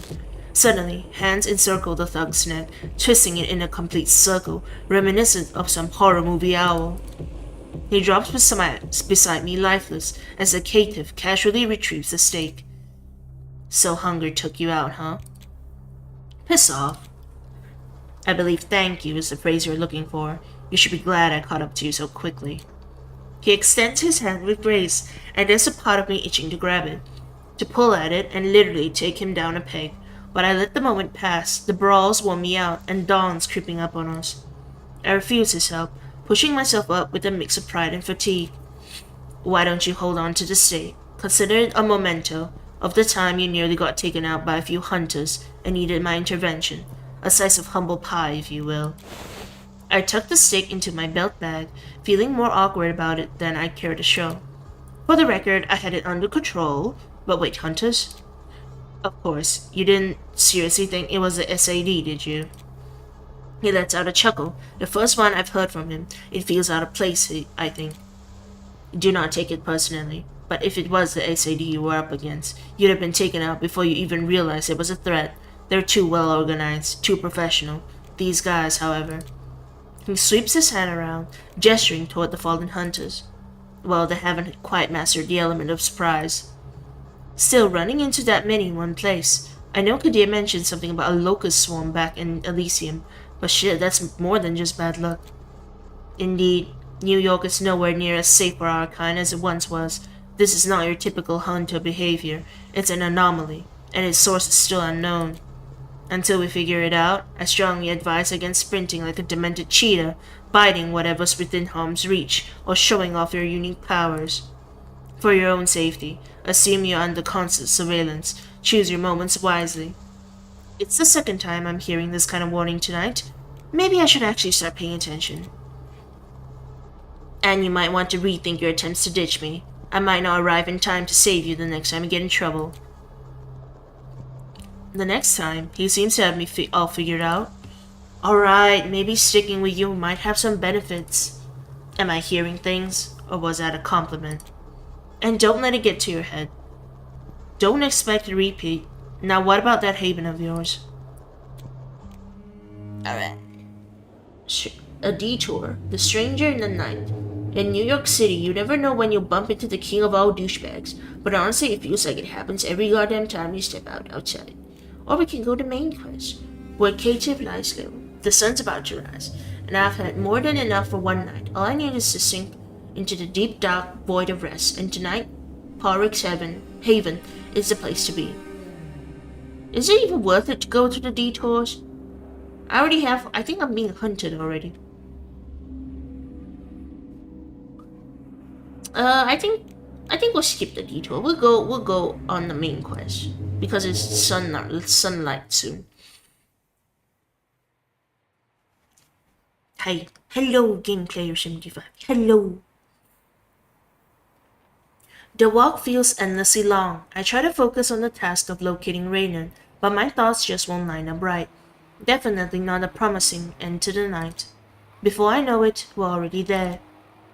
This is our stop. Let's head inside. Dawn is nearly upon us. He steps through the door first, but leaves it open for me. I see it as a slight sign of trust, or maybe I'm just too exhausted to be on the lookout for tricks. Home sweet home. Peeking into a kindred's haven is kind of like reading their diary, assuming they have one, of course. Our van, which I share with my crew, might tell a story of covert operations, daring escapes, and tight-knit camaraderie for those with a flair of drama. That is, to anyone else, it would just seem like a mobile hideout for a few smugglers. Granted, I haven't exactly been a guest in many havens, but this one, it's practically shouting its love affair with books and a certain, let's say, relaxed approach to tidiness, and that 𝒂𝒏𝒄𝒄 probably didn't expect to have company, like ever. Every inch of it is covered in books. Papers and random notes, a wild mosaic of ideas, from the mundane to the outright unhinged. I swear, there are even scribbles on napkins in a mix. It's a visualized tabletop game called Vampire the Masquerade. Yeah, I know! I like Vampire the Masquerade. Don't ask me about the story. Yeah! It's complicated. It's like crime syndicate inspired involving vampires and actors. Kind of. It's like it's got politics too. Politics and favors and stuff like that. 𝒂𝒏𝒄𝒄 seems a little bit flustered that I caught his haven in such disarray. He rushes to clean up, picking up a handful of paper along the way. Make yourself at home. The couch is all yours. At least the windows, all still open, have been secured with steel shutters. All in all, the place feels rather cozy. A pretty decent haven, I think. Just a tad too lonely for my taste. I'm gonna check out the book collection. Among the clutter, a vast collection of James Joyce stands out, surrounded by other books that feel more like homework than leisure reading. Vampire the Masquerade. It's not, this one is Bloodlines. Yeah, Bloodlines is such a good game. Spiritual RPG successor to Fallout New Vegas. It's different from Fallout New Vegas. I also played Fallout New Vegas, but Bloodlines is its own thing, and Fallout New Vegas is its own thing. This is in the same universe because it's a tabletop universe. But this is a different story. It's not the same developers or anything, so don't expect like very high quality, you know. I'm playing Fallout 4 currently. I finished Fallout 4. It's okay. It's a nice game. I haven't ever got the chance to play the game because it's never on sale. It's like $40. Bloodlines is always $40. That's weird. You shouldn't pay. I don't think you should pay like a lot for Bloodlines though, because the studio closed it anyway. So I don't think they'll get the money. You should just get it on sale if you can. For the 5th time. Nice, Mal. Alright. 𝒂𝒏𝒄𝒄's choice in literature, definitely on the no fun side. The stack of papers he's clutching is kept under wraps and impossible to read, but the ones littering the rest of the space, they're up for grabs. I stretch my neck to get a closer look, ditching my attempt to be sneaky, only to find some disjointed snippets about history, voices, oracles, and the like. I shoot him a disappointed frown, only to be met with his painfully blank gaze. Clearly, someone's got their poker face down pat. I have many games I want to play, but you don't have preferences played like PS5 or Xbox. I too do not have PS5. But actually, I don't really have. I do have a lot of games I want to play, but it's all like new games, and I have old games I need to play first. That's why I play hopelessly watch YouTubers play games. That makes sense. I've never read a James Joyce book. I have no idea who James Joyce actually is. A history buff. Don't take this the wrong way, but you totally give off that vibe. Why would I take it the wrong way? I give a casual shrug, and he offers a smile in return. It's not exactly brimming with joy, but hey, I'll take what I can get. 𝑺𝒕𝒓𝒆💂💏, we've got a busy night ahead of us. It's hard to put up a fight against common sense, especially when you're running on empty. I give him a vague wave, settle onto the couch amid a few stray papers, and let myself sink into the deep, dark void of rest. Few hours prior. What the heck? But it was night 1. No, it's few hours prior. Intermission, night 1, Tremere Laboratory. The steady drone of machinery blends with the aroma of ancient dust and robust alchemy, conjuring a palpable atmosphere that teases the senses. It's a relentless reminder of the raw power in action, a sensation that never leaves you, no matter how far away you go. A remake or second game was planned of Bloodlines. I'm not sure, but I think that project died. No, the remake is it's not a remake. It's a second game, but it's by different people, so it probably won't end well. Especially since originally they hired the writers of the original game, and then they proceeded to fire them. So it's like, okay, do you want the game to be good or bad? And then they changed the developers, and now it's in development hell because. I mean, the new developers are trying to build it from scratch again, I think, or something like that. It's the release date is still like, basically it is, the release date for Bloodlines 2 is up in the air. Is it a common theme across Tremere Labs, or did she just add a personal twist just for my sake? Bah, that's beside the point tonight. Tonight, the stakes are sky high, no room for getting sidetracked. I'm only gonna ask this once. You do understand all the specifics, correct? The procedure and the risks that come with it? My gaze drips down to my necklace, the symbol of my cause. I nod in silent agreement. Make no mistake, should you attempt to violate our arrangement, I have my methods to track you down. Believe me, that will be far less pleasant than what's coming next. Let's just get this over with, shall we? I'm instantly hit with pain so intense, it feels like my flesh is being torn asunder, and no matter how much I try, I can't black out for even the briefest moment of blissful reprieve. My consciousness clings on, as stubborn as I am, as if making me pay for my plentiful sins, or paving the road for the new ones to come. But the agony is worth it, and so is the prize that's coming after. Complete the beginning chapter. Classic move to ruin the franchise, firing the original writers. Yeah. At least we still got the first game. Yeah! Play the first game. First game's great. End the night. Just end the night. Night 2. There are, was it 4 nights? I forgot. 7 nights? Or 6 nights until New Year. Again and again, it's the same sensation, a sudden plunge into frigid waters, snapping me back to reality. Not exactly a graceful awakening, more of a shit, here we go again kind of moment. I like the little meta memes, it's kind of funny. Looks like James Joyce wrote Finnegan's Wake and a portrait of the artist as a young man at Ulysses. The Finnegan's Wake and Ulysses sounds familiar. They're reiterating that he's Irish thematically. Ah, I see. Something bad will happen in New Year's Eve. Yeah, that's the end of the game. In the midst of this routine, there's always that distinctive first touch, the thing that jolts me back to consciousness. This time, it's the gentle rustle of pages turning, a subtle nudge back to the waking world. I crack open an eye and look around.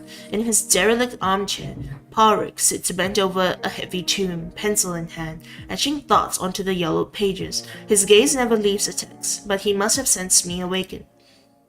Good evening. I hope you slept well. Yeah, I did actually. Not worse than in any other place, at least. You kinda take what you can get when you live on the road. The question is, would Briar embrace or break? What do you mean by embrace or break? I'm well aware. Oh, am I in the presence of another esteemed vagabond? More than of a traveler by necessity. Still, baffling as it is, it seems we have something in common. So did I snooze through anything noteworthy? He jots down one last note and carefully closes the book before finally glancing up at me, face unyielding and cold as ice. That would depend on your definition of noteworthy, but I have been pondering our next steps. Oh, do tell. I have been working for the addyolks for the past 2 years and forged friendly relationships with some of them, Torque included, although in this particular case, I would rather avoid his presence. I'm with you on that one. That makes 2 of us. Judging by his sour face last night, he was not happy with me staggering away like that. Oh, whoops. Well, I am of help to find him in the current situation. Torque is more than occupied with the going-ons within his turf at the moment. He may have neither time nor patience for a visit. Yeah, alright, so what do you propose then? The allegations against your sire. See, I happen to know someone who used to be deeply entrenched in the darkest corners of the Red Market, an anarch working not too far from here. If 𝒂𝒎 truly wields as much influence as the court suggests, my contact could offer substantial aid. Substantial, you say? Well, can't argue with that, except it's a no-go, amigo. His face scrunches up in surprise, and he repeats the words as if trying to taste them for poison. No-go, amigo? Look, I get it. You have friends and contacts aplenty, but so do I. Also, I know Rain and 𝒂𝒎 like the back of my hand. We've been dealing all around the city, on and off for almost 2 years. There's gotta be someone here who knows where he bailed. Briar furrows his brow, waiting for me to elaborate further. There's a real quandary. 2 little angels whispered steadily into my ears, one having fallen spectacularly into the pits of hell, while the other has only sauntered vaguely downwards, spouting completely contradictory notions. I've been traumatized ever since I found out Mare was never a dog type. I told you, it's just pure steel type. Pure steel type. In the end, I ignore them both, as I often do, and choose a third option, the best option, one where I don't have to review much at all. There's this one guy who hangs around Harlem, Eli 𝒂𝒎𝒒𝒂𝒎. Apparently, he's one of the few kindred that didn't burn with hatred for Rainen, so it must mean they were getting along. He tilts his head slightly at the name of my, well, let's just call it the contact. Eli 𝒂𝒎𝒂𝒄𝒊𝒕𝒔, the serpent. Why? Do you have something against him? Do you know what the ministry... Never mind that. Do you have the slightest inkling about what 𝒂𝒎𝒂𝒄's capable of? He can turn into a snake, I'm pretty sure. He's a Setite. Followers of Set. The cult-like clan recruits those able to employ temptation as a weapon. They embrace those with the will and means to sway, entrap, and ultimately liberate their targets for whatever they seek, the victim's possessions, allegiance, or even faith. To the serpents, everything has a price. Oh, I'm not fond of that look, the one filled with pity, but somehow I can't seem to bring out a credible lie to despite him. Go on, enlighten me. To put it bluntly, only in the most desperate situation would anyone with an ounce of sanity consider seeking out Eli 𝒂𝒎𝒂𝒄. Kinda like the intellectual elements and artsy pretentious of the last game, it feels more solid and less fantastical. It's not bad so far though. You mean this game as well? It's definitely a lot cleaner, considering like the art and the atmosphere. I think it's a lot cleaner. Hold on, let me charge my phone. I'm charging my phone. Alright. We could go find him, but it's far from the best course of action at the moment. 𝒂𝒒𝒏 is known to be extremely dangerous and territorial. We should not take him lightly. I propose we go to the addyolks first. At least there we will not be in danger of losing our heads. You're being so dramatic. We're gonna be fine. What's the worst thing that can happen? I believe us literally losing our heads is most definitely in the realm of possibility. We could split the party, you know. Again, we most certainly could not. See, I think... Sweet lord, this guy. Alright, time to keep things up a notch. I fish a weighted coin out of my belt bag. Oops, sorry. I think I reached my limit there. How about we just flip a coin? Heads, we go to 𝒂𝒒𝒏. Tails, we go to Harlem. You mean the Bronx. I hate it when people actually listen to what I say. Fine, fine. Call it already. I see him hesitate, eyes going blank for a moment. His hand almost inadvertently crawls towards his ring, spinning it around a couple of times. Squinting at it, I finally manage to make out that it's a dice ring, one of those real dorky ones that D&D nerds wear when they want to look their silliest. What's a dice ring? It's a ring that has a dice on it. Finally, 𝒂𝒏 looks back at me, gaze as sharp as ever. Alright, but you call it. Suit yourself, buddy. It's your funeral.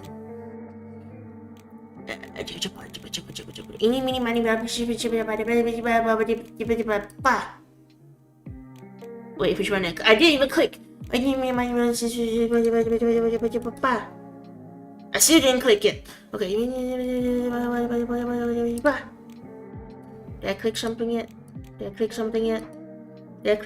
I still didn't click anything. Hold on, I'm closing my eyes. Okay, I have to hold. Okay. Tails. I lower my head to hide a little smile. The weighted coin glimmers in the warm light of the floor lamp as it soars through the air, spinning quicker than a wheel of fate. It lands safely on my outreached hand, and I flip it onto my palm, showing it confidently to 𝒂𝒏 without even a glance. He looks at it and smiles at me like the cat that got the cream. Heads. Fancy that. Seems we are going to the Bronx after all. What? Impossible. Truly impossible. This has never happened before. Treacherous coin. Have I not been good to you? Have I not kept you safe in my pocket all these years? Is that how you repay me? I mean, what the actual fudge? Who is he? Did David Blaine finally freeze to death and turn into this lanky trickster? How did he... best 2 out of 3. Come on, we can take my car. Well, shit, that's one battle lost. Yeah, your car. Wait, you mean that black rattletrap out front? It's a perfectly serviceable vehicle, whose minuscule size allows for... You know what, how about we just go and you can enjoy your minuscule vehicle in silence. Damn, you don't gotta do his car like that. Stupid coin, gotta take the L, I guess. Not my ideal move, but tagging along with the K-Tiff might get me some answers. Plus, having seen Tok's reaction at Elysium, those addyolks might have a soft spot for 𝒂𝒏, and share more than they would if I asked it myself. Alright, let's go. 𝒂𝒏's car is, indeed, a perfectly serviceable vehicle, and that's legally all I'm allowed to say. I'm having a blast shuffling through all the ancient cassette tapes he's collected, judging his taste in music out loud. Another Bohemian Rhapsody? Seriously? I thought I only had one of them. Terrific. He says it with the straightest of faces, and I can't help but burst into laughter. God forbid you get with the times, but how about a legit car radio, you know, to update your playlist?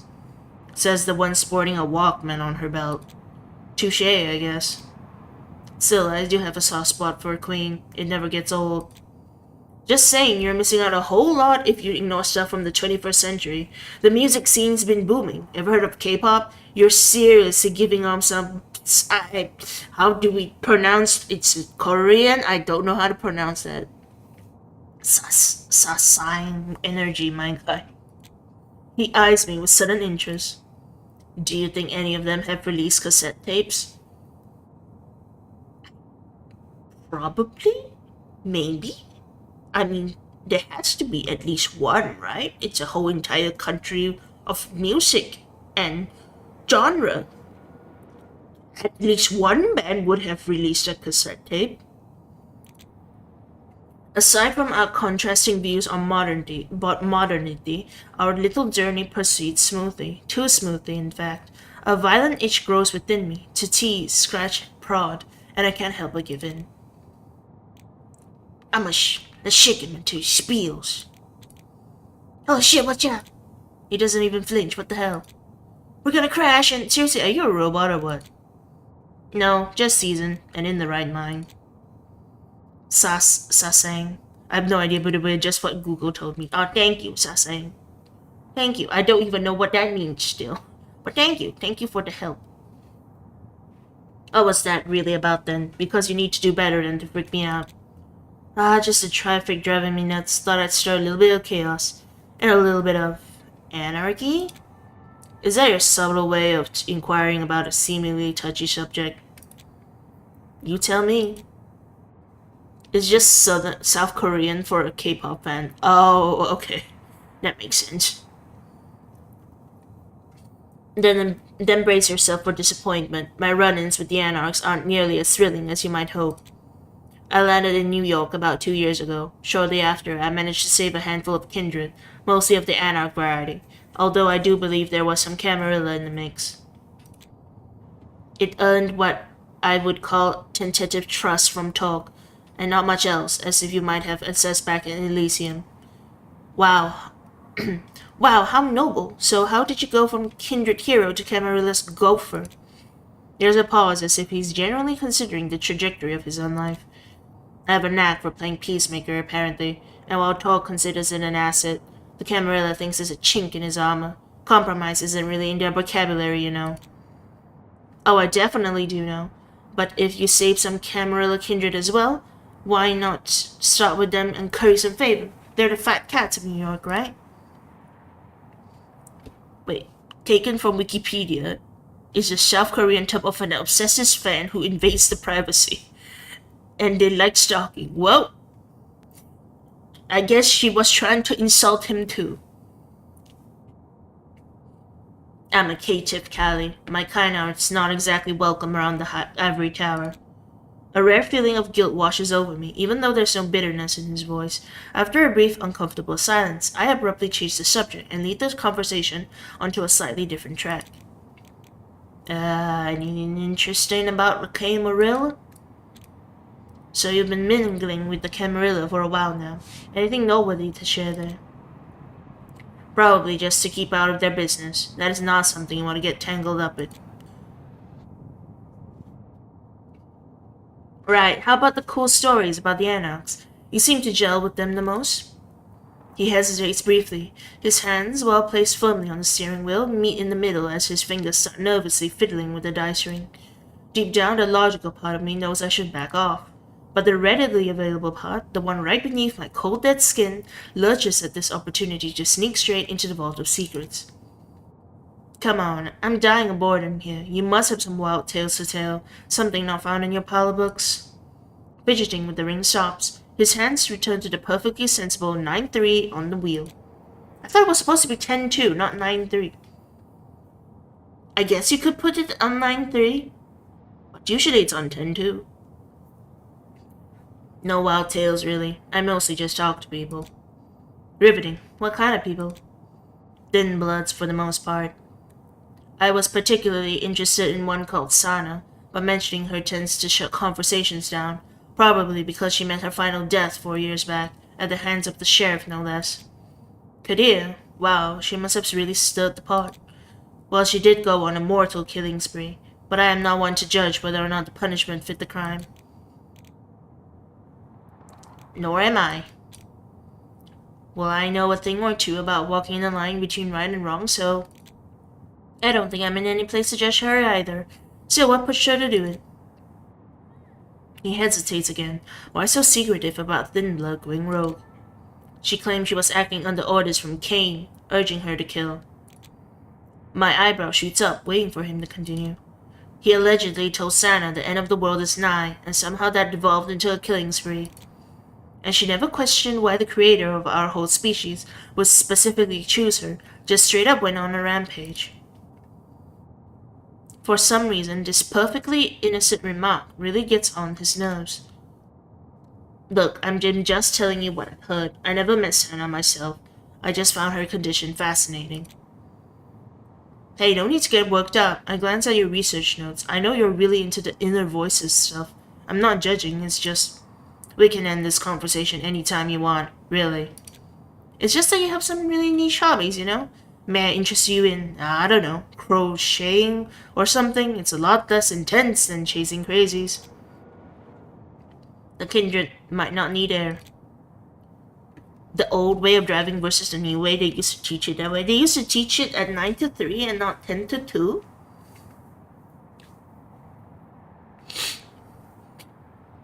But 𝒂𝒏𝒅𝒔 sighs so profoundly, it probably echoes into the very afterlife, or wherever else Sana went after meeting her final death.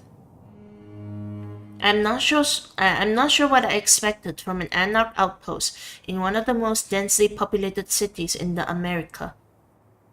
Why did they say in the America? Maybe a sewer hideaway sitting right next to the local rats. Maybe a few Prohibition-era cellars, linked by a web of secret corridors. Maybe even a chaotic squat in a dilapidated brownstone. But a grimy auto repair shop with a bold red sign proudly declaring it's Mato's place, that definitely wasn't on my list. It is about your car. Now, I know I'm not supposed to talk about your perfectly serviceable car anymore, but is this really the right time for your yearly inspection? Ouch, the silent treatment. 𝒂𝒅𝒔 parks carefully, checking the side mirrors to see if it's aligned perfectly with the curb. Finally, with a satisfied nod, he turns his engine off. Let's go. I haven't driven in ages. I don't like the road and all the traffic rules. I get around on an e-bike. That sounds like a good idea too. If your city can handle e-bikes, I think that'll be a good option. And then he gets out of the car just like that. I follow, of course, not because he told me to, but well, hanging solo in a car at night gets real boring, real fast, even with the Queen dee-doo-daying in the background. Mato, are you there? I fully expect company, but I still flinch when I see a huge burly kindred stepping out from the shadows, quieter than a mouse. His grime-covered arms are all set to give 𝒂𝒅𝒔 a bear hug. But he stops himself at the very last moment, either from plain common sense or because I'm there. Patty, looking good, my man. What can I do you for? Need me to take a look at that old clunker of yours? Oh my god, that's so loud. Hold on, that's so loud. Why did it get so loud suddenly? Let's put it at 10%. Why is it still loud? Hold on, is it sound effects? Or is it music? I'll put it both down. Oh my god, why is it so loud? 40%?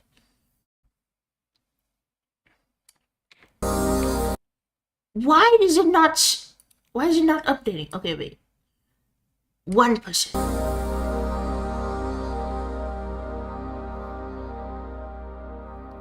Okay, I'm waiting for it to... Nope, it's still very loud. What the hell? I'm sorry, guys. Hold on. They really want you to experience this moment's ambiance. They do. Okay, hold on. Maybe I will lower it. Can I? Okay, wait. Maybe I'll lower it in the volume.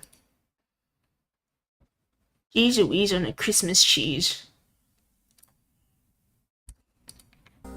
Okay, I lowered. You might need to lower your PC volume. I did. It's better now. Okay, now. Okay, yeah, that's better. Hold on.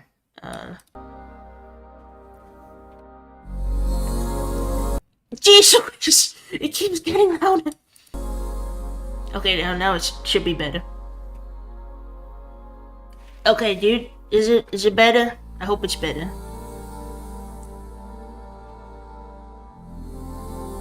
It's still a little loud for me, I feel. I don't like how it keeps spiking like that. What happened? I lowered the music. I lowered the volume of the game. Patty, looking good, my man. What can I do you for? Need me to take a look at that old clunker of yours? Patty? Clunker? Oh, this is gonna be good. I grin at Patty, expectantly, only to be met with his gaze full of discontent. Video stream ratios usually have a dip in audio, so for us it's really quiet, but it's still loud for you. Yeah, it's still loud for me, but like, is it like too quiet? If it's too quiet, I can increase it. Your voice is louder than music. I can still faintly hear it. Okay. I can increase it a little bit, so I can at least hear it. My clunker is in top shape, thank you, Mato. Besides, wait, that's not how his voice goes. My clunker is in top shape, thank you, Mato. Besides, I can see you are rather busy tonight. Still, I hoped you would have a moment for a few questions, though. It won't take long. Mato erupts into laughter, patting Patty on the shoulder with a hand as big as a dinner plate. Any mortal will get pulverized by a friendly little pat like that. This gentle giant is truly something else. Anything for you, my man. And speaking of, who's this you brought? Mato's gaze cuts right through me, his hawkish eyes surprisingly cool and sharp despite his rugged exterior. A split second passes before I realize he's sizing me up, and that I'm coming up short. Mato probably wouldn't spare me a second glance if it weren't for Parik. Mato, meet Callie. She's got in a bit of a situation with the ivory tower, you see. Well, to put it short, her execution is on hold provided she delivers to council her sire's head on a silver platter. Mato lets out a long whistle, with his eyes gaining a touch of warmth and, dare I say, grudging respect. Damn, what's your sire accused of? That's kind of what we're trying to piece together. Ever come across a lick who goes by 𝑺𝒕𝒂𝒎? Rainan, huh? Can't say it rings a bell. What's his deal? Blood trade, among other things. Parik says quietly, sharply, with no hesitation, and I swear I see a bit of pate drain from Mato's face. He almost dropped the dirty rag he's been fiddling with ever since we got here. A tense silence fills the air, stretching like an endless rubber band. Thankfully, just as I'm a second away from blurting out some nonsense to break it, Mato speaks up. I left that shit behind, man, you know that. I know, believe me, we're not here to dredge up the past. We just need a direction, nothing more, nothing less. Surely there is someone who's still in the loop, someone who might have heard some rumors. Mato falls silent, avoiding Parik's eyes. Internally, I'm giving Parik a standing ovation. I mean, I'm well aware I've misjudged my caitiff caretaker, but damn if he's not a wire puller. Maybe he could even teach me a thing or two. I get it, it's a difficult situation for you, but I was really hoping you could help me out here. You know I would not hesitate to reciprocate, as I have in the past. Yeah, I know. He seems more resigned than irritated, but still refuses to speak, eyes downcast, body language borderline gin headlights. There must be some juicy history between those two, and I make sure to remember that info for later. Parik shoots me a quick look, but before he can double down on the guilt tripping, I flash my most charming grin and step forward. You see, I've only known Patty here for like a single night. Turns out that's more than enough to figure out he's pretty good at killing the vibe when he puts his mind to it. That earns me an outraged glare from the caitiff, which I cheerfully ignore, and an unexpected chuckle from Mato. I count my blessings and push on. Look, I don't know the first thing about you. The whole blood trade drama or whatever, that's none of my business. I'm not about to dig in your dirt. Survival's the game we're all playing, right? Throwing a Rainan quote out there is kinda cheap, but it tends to work like a charm. So I'll back off. Plus, I'm in a spot where I really can't afford to have anyone else in town be pissed off at me. Yeah, gotcha. It's just that... No need to spell it out for me. Gnarly pants are sort of my thing, you know. Let's just drop the whole shebang, alright? He nods hesitantly. I'm not sure if he caught on to my attempt to win him over. I really hope he didn't, because I've already scanned his workshop and caught a bait or two I can feed him to keep it on the hook. Let's over-appreciate some of this stuff. I gotta say though, you've got quite a setup here. Wait, is that a ZXIOR? What? Oh right, picked it up super cheap from some diva over in Long Island a few weeks ago. The guy had a nasty crash, pretty much wrecked it. but he had no clue about the gem he was letting go of. Seriously, it looks like it just rolled off the assembly line. You got some sort of golden touch? He swells with pride at the compliment, and I bite back a grin. Everyone's got their soft spot. Mattels just happened to be glaringly obvious, if you ask me. No golden touch, no. Just the right tools and some elbow grease. And a whole lot of time, it seems. Well, yeah, but that I've got in abundance now, so... I've only come across one other like it. My friend had one almost identical, except for a few decals. She always moaned about the engine overheating. Exactly. I lean in for a closer look at the sport bike and can't help letting out an exaggerated gasp. Hold on, did you swap out the cooling system for a custom one? Yeah, it bugged me to no end. Plus, the one's a huge help with the overheating, even on fast rides. This time he genuinely smiles, and without contriving to, I smile back just as warmly. I'd totally snag one if it wasn't for all that rain and drama. Well, I'm always on the hunt for a good find. I can't guarantee this model, but if I come across another butte like this, I could hold on to it for you if you're interested. You know what? I might take you up on that offer. Just gotta deal with this Camarilla situation first. I gleefully sift through Mato's treasures, pretending I don't see him watching me like a hog, clearly fighting a vicious internal battle, but in the end, neither of us breaks our silent standoff. It's time we head out. We still need to find someone who can actually give us some answers. Sorry to bother Sorry. Maybe I should hydrate. Sorry to bother you, Mato, and thank you for your time. Ow, that's cold, even by Porrick standards, but it sets me up perfectly, while I hydrate.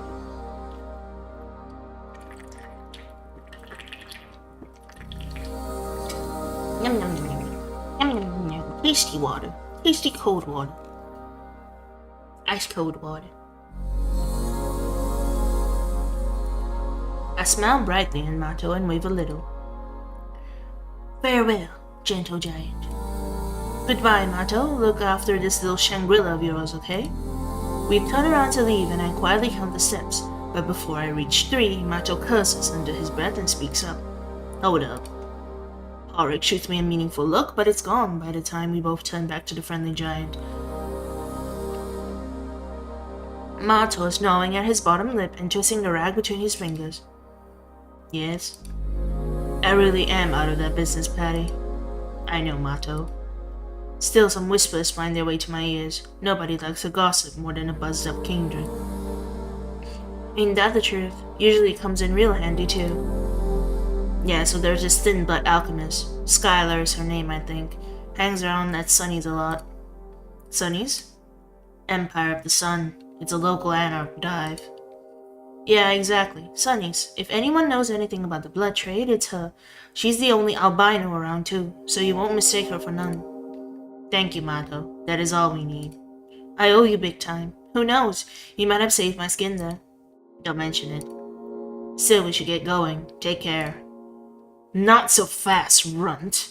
Oh, that's Mia. She looked a bit different, but that is Mia, I guess. What's with the kindred in the city and their love for lurking? Or is it me who's losing edge? Miss Sorrento, what a pleasure. The air cackles with their mutual glares. Porrick stoic, hers livid. Mato waves at her awkwardly, to which she responds with a curt nod. Me? I might as well be invisible to her. Don't need to. Now. Why? I came here to tell you, not to debate you, Caitiff. Figure it out on your own. Porrick decides to hide his frustration, but his jaw is set and his shoulders tight. Fine, let's get moving, Callie. I don't think you heard me right. Talk summoned you. Your Ravnos pup is not invited. She turns on her heel and walks off into the night. The cluttered car shop suddenly feels a touch more welcoming, as if starlight broke through after a storm. Mato gives Porrick another one of those awkward shoulder pats, but it does have a relaxing effect on him, or at least it stops him from erratically spinning the ring. She seemed delightful. Wow, another kindred who dims down the room. You really got them by the dozen here in the Big Apple, huh? Yeah, she's definitely one of them. Name's Mia, Torque's enforcer. Sort of big fish around here. Bigger than Torque sometimes. Easy, Petty, you wouldn't want her catching wind of that. Parik clears his throat in a uselessly mortal manner. Right, I believe that is our cue to go. Thanks again, Mato. Don't mention it. And hey, you're welcome back anytime, both of you. You got it. Later. Parik gnashes his teeth so loudly that I can hear it a good 5 feet away. He's spinning his ring in such a violent and erratic manner that for a brief, bizarre moment, I think he's gonna rip his finger off. So I make a brilliant, as always, decision to lighten the mood. So Mato's super cool. Not gonna lie, I don't think I've ever met a kindred as charming and likable as Mato. What's his deal? Where's he hiding the bodies? From what I hear, his skeletons are buried deep in the past. Mato used to be quite the skilled thaumaturge once, delving into the darker arts, albeit reluctantly. His sire can be quite intense. Aren't they all? Right. I am happy to report that my efforts seem to have worked, or at least, Parik straightens up and put his hands in the pockets, instead of maiming them with the twisty ring. Still, who knows what his little claws are doing with the lining of that coat. Hold on. Now it's quiet. Why is it quiet? So, what's the plan now? Now I have to go see Torg. Yeah, I gathered, but Scary Enforcer Lady made it clear I wasn't invited to the party. You'll just have to wait in the car then. Look, as much as I consider your perfectly serviceable car to be excellent company, we both know I can't just sit around doing nothing. Then I'll ask someone to keep an eye on you. It should not take too long. Bullshit, you and your endless debates. I'll be old and gray before you even come back. And that's not even an option anymore. Seriously, you handle Torque and I'll head over to Sunny's and look for that Sky logo. That's not happening. Oh, come on, I've been the very model of temperance tonight. We've only been awake for a mere hours. Splitting hairs, I'm heading to Sunny's to wait for you there, Scout's honor. He sighs, rubbing tiredly at his eyes. I miss Smartbones. If only we had some means of long-distance communication at hand. Can you imagine what we could do if we were able to hear our voices from miles apart? Alas, reality is much more cruel, at least under Camarilla rules. We could always try using pigeons. Myyolks got no shortage of them. Oh, so you're a comedian now. Hilarious. Okay, hold on, I can't hear anything anymore. I think it's because I lowered everything, and it only triggered now. Okay, wait. How did I do? What was it? Okay, I put it at 15%. And if it's loud again, I'll just adjust my PC volume. Okay, wait, let's save first. Your progress should be saved at the beginning of the current question. Oh, here, there's the audio again. There we go. A shade of amusement crosses Parik's face, but he manages to swiftly suppress it. Look, it seems we're out of options here. You have to come with me and wait for a bit. I'll figure out what Torque wants with me, and then... He trails off mid-sentence and stares blankly into the distance, hands joining together to spin his ring. I wave my hand in front of his face, but he doesn't even flinch. Talk about being out there, and trust me, I'm an expert on out there. After what seems like a lifetime, he finally speaks up, and I feel every single drop of predictability evaporate. Alright, let's meet at Empire of the Sun in an hour. Hold up, for you? Empire of the Sun, 1 hour. Do not let me down. And before I even have a chance to say anything, like maybe thanks or crack a joke, he turns on his heel, hops into his perfectly serviceable vehicle, and drives off into the night. I feel right at home, all alone, and without anyone breathing down my neck. Surprisingly, to myself and probably to Parik as well, I have no intention of bailing, not when there's a solid lead waiting for me at Sunny's. But then again, the night is young, lit up and gorgeous, and I'm alone in the city that never sleeps. Why not enjoy the scenic route? Alright, we have Empire of the Sun. From pillar to post to another annex spot. Networking, right? With Parik temporarily out of the picture, it's on me to wring that Skylar Duskborn dry for every last drop of intel.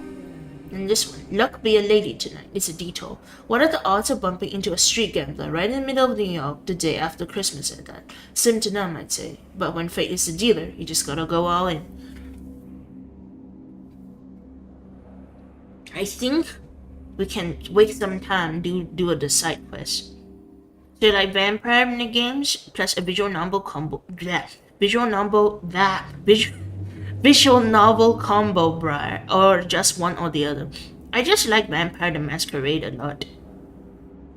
That's basically just it. Yeah. Alright, let's do the side quest.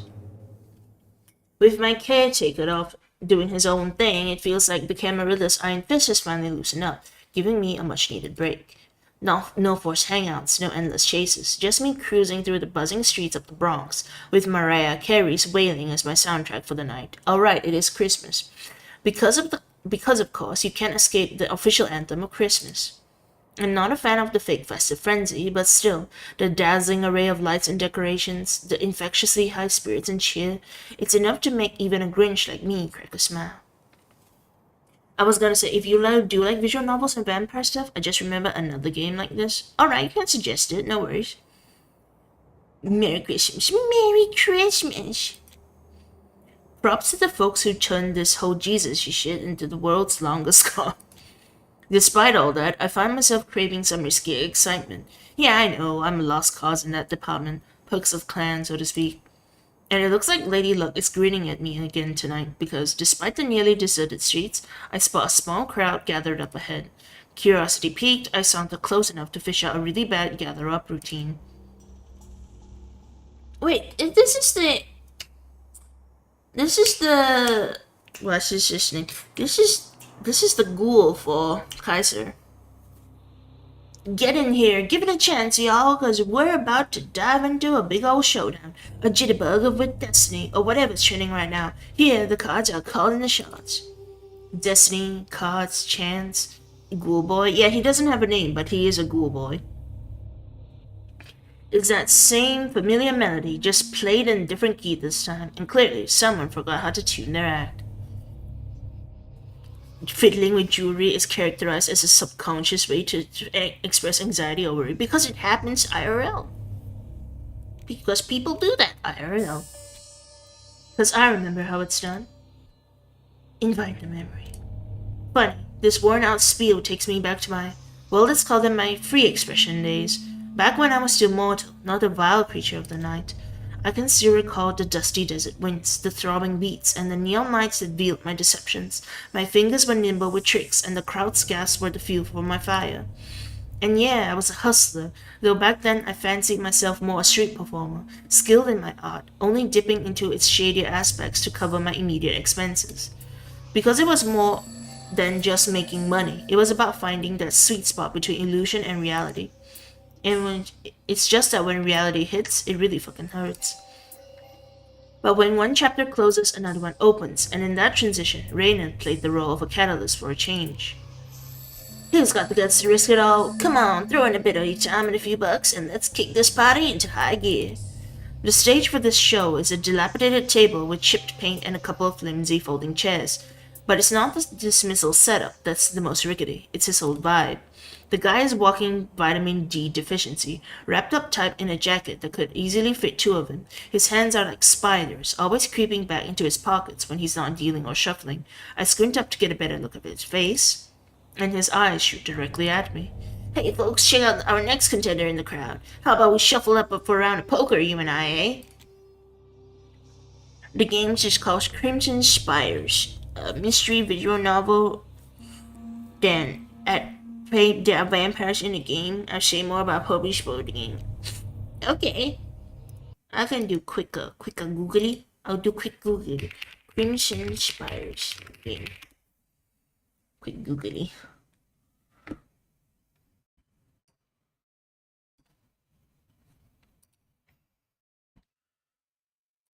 Oh.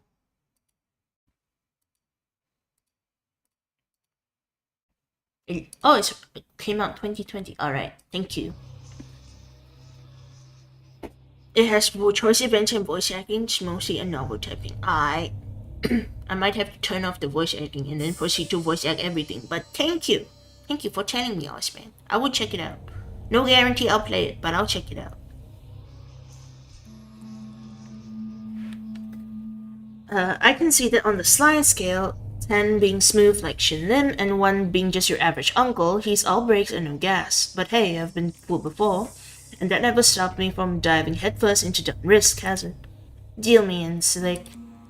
I slide into the chair, deliberately choosing the one he didn't point to, just to throw off his rhythm, and I toss the required change into his jar for a buy-in. The jar's pretty full, though I suspect he must have stuffed it himself to look more convincing. All good. I thought I'd post a link to the game page. Sure. Actually, yeah, stream doesn't have it, but I already have the game page up, so it's actually you don't need to do that. So, but thank you.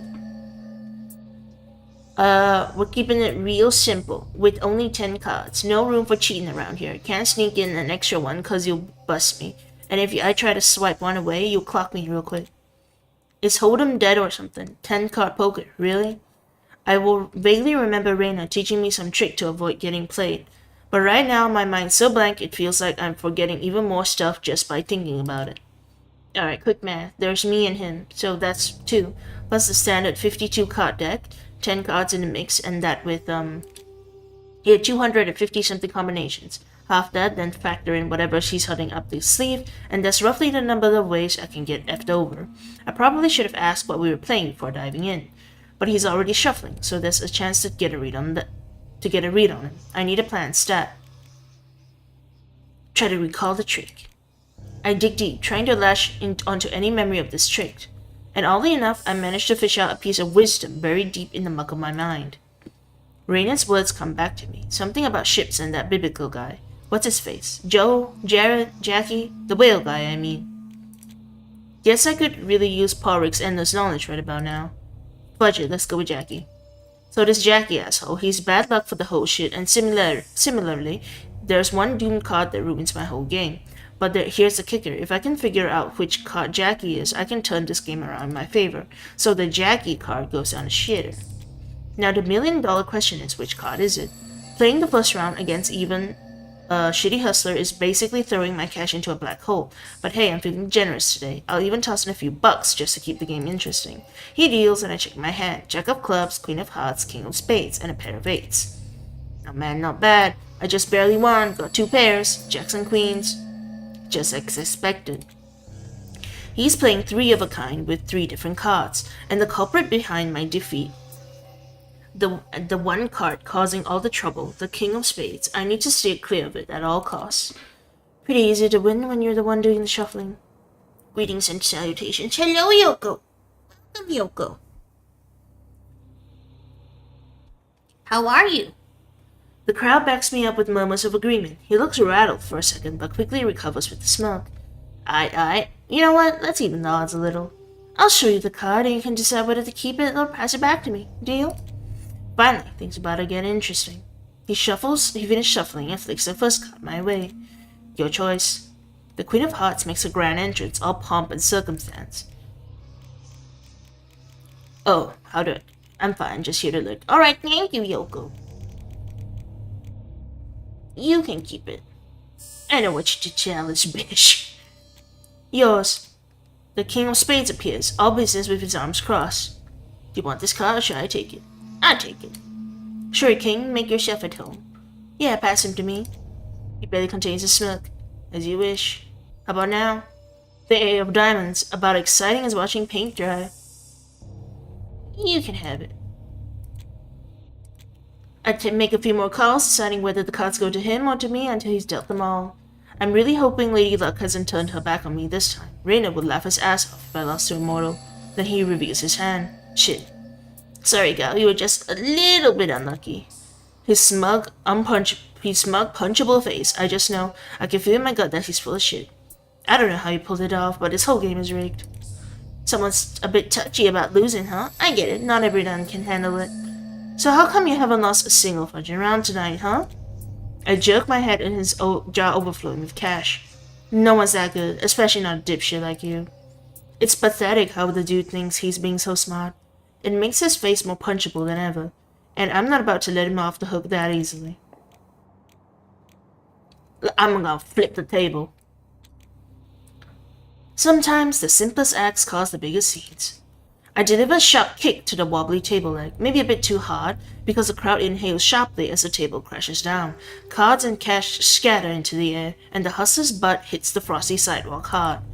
Well, looks like you're done cheating for the night. Suddenly, it's so quiet you can hear the pin drop, and then the crowd begins to boo me, but I couldn't care less. I get up to book it into the night, reminding myself to pick up the pace. Sunny's is waiting, and I've wasted enough time for one night. Well, I just wasted my time. Which, I guess, makes sense. I went to waste my time. But at least I got to kick a guy. At least. Until he fell on his butt. Alright. The area outside Empire of the Sun is pretty sparse, both with mortals and my fellow kindred, so chilling out front isn't a big deal. I blend in perfectly, all amped up for whatever's going down tonight. Still, old bad habits die hard, so I take a sec to study the area carefully, taking it in the way my con artist sensibilities demand. First off, it's mostly tame out here. And the only dude catching my eye is this total nutjob parked by the door, screaming about doomsday while rocking that coked up Al Pacino look. He's got that wild vibe, complete with drool and insanity in his eyes. Yikes. Even if I was still in a grifter game, I wouldn't bother with him. Lunatics like that are more trouble than what they're worth, and usually broke to boot. Then there's the front of the dive, which looks, for lack of a better word, loved. Despite the dodgy neon and the graffiti that's actually kind of witty, the place radiates an inviting warmth. A place with a soul.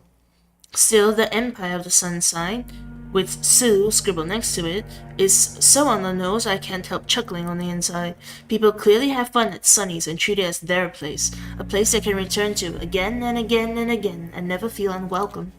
But I'm wasting precious time just standing out here.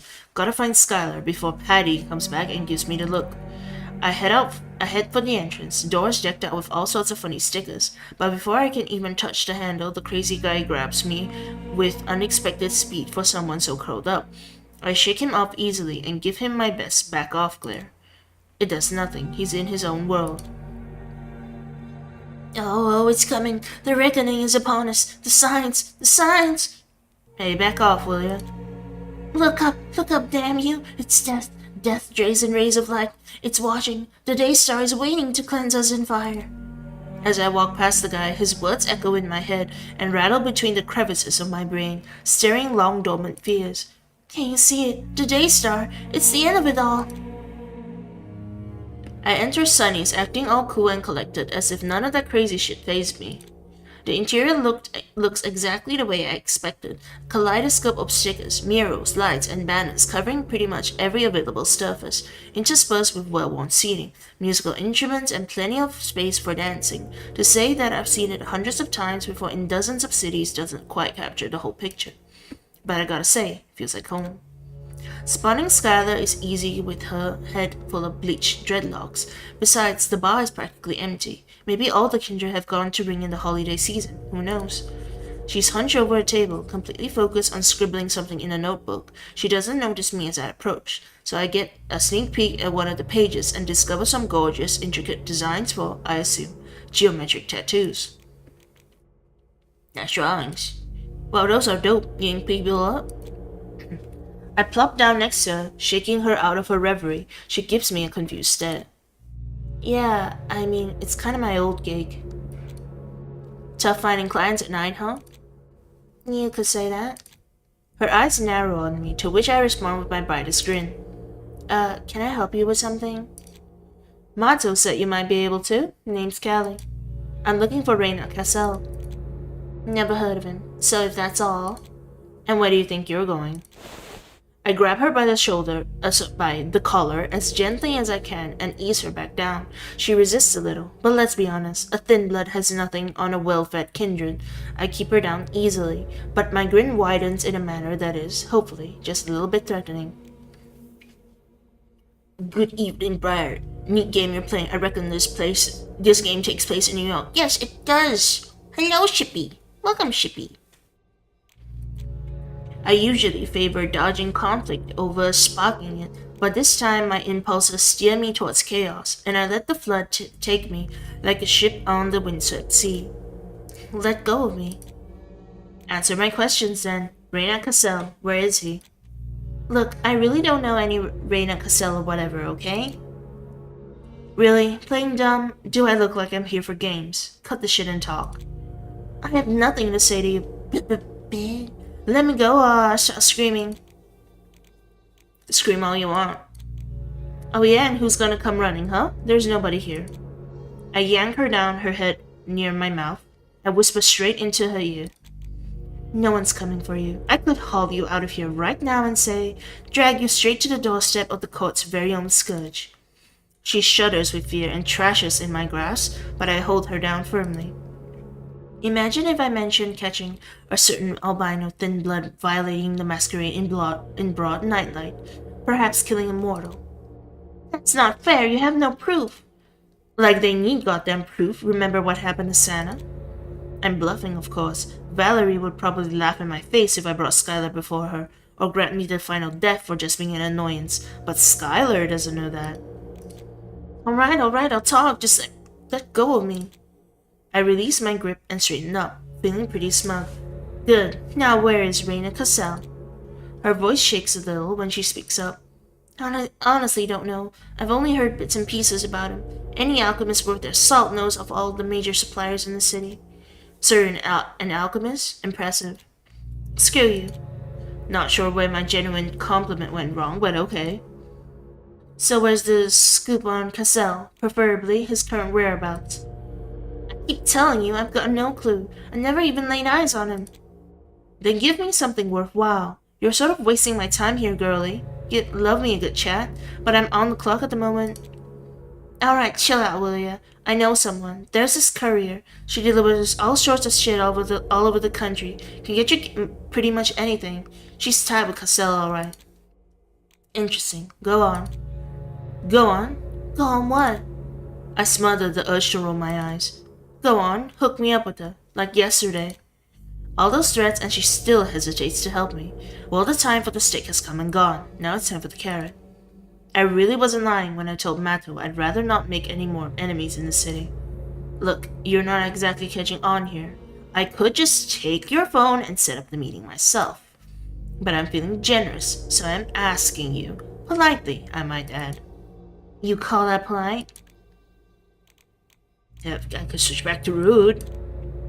I can get back to impolite if that's what you prefer, but I think you'd rather I didn't.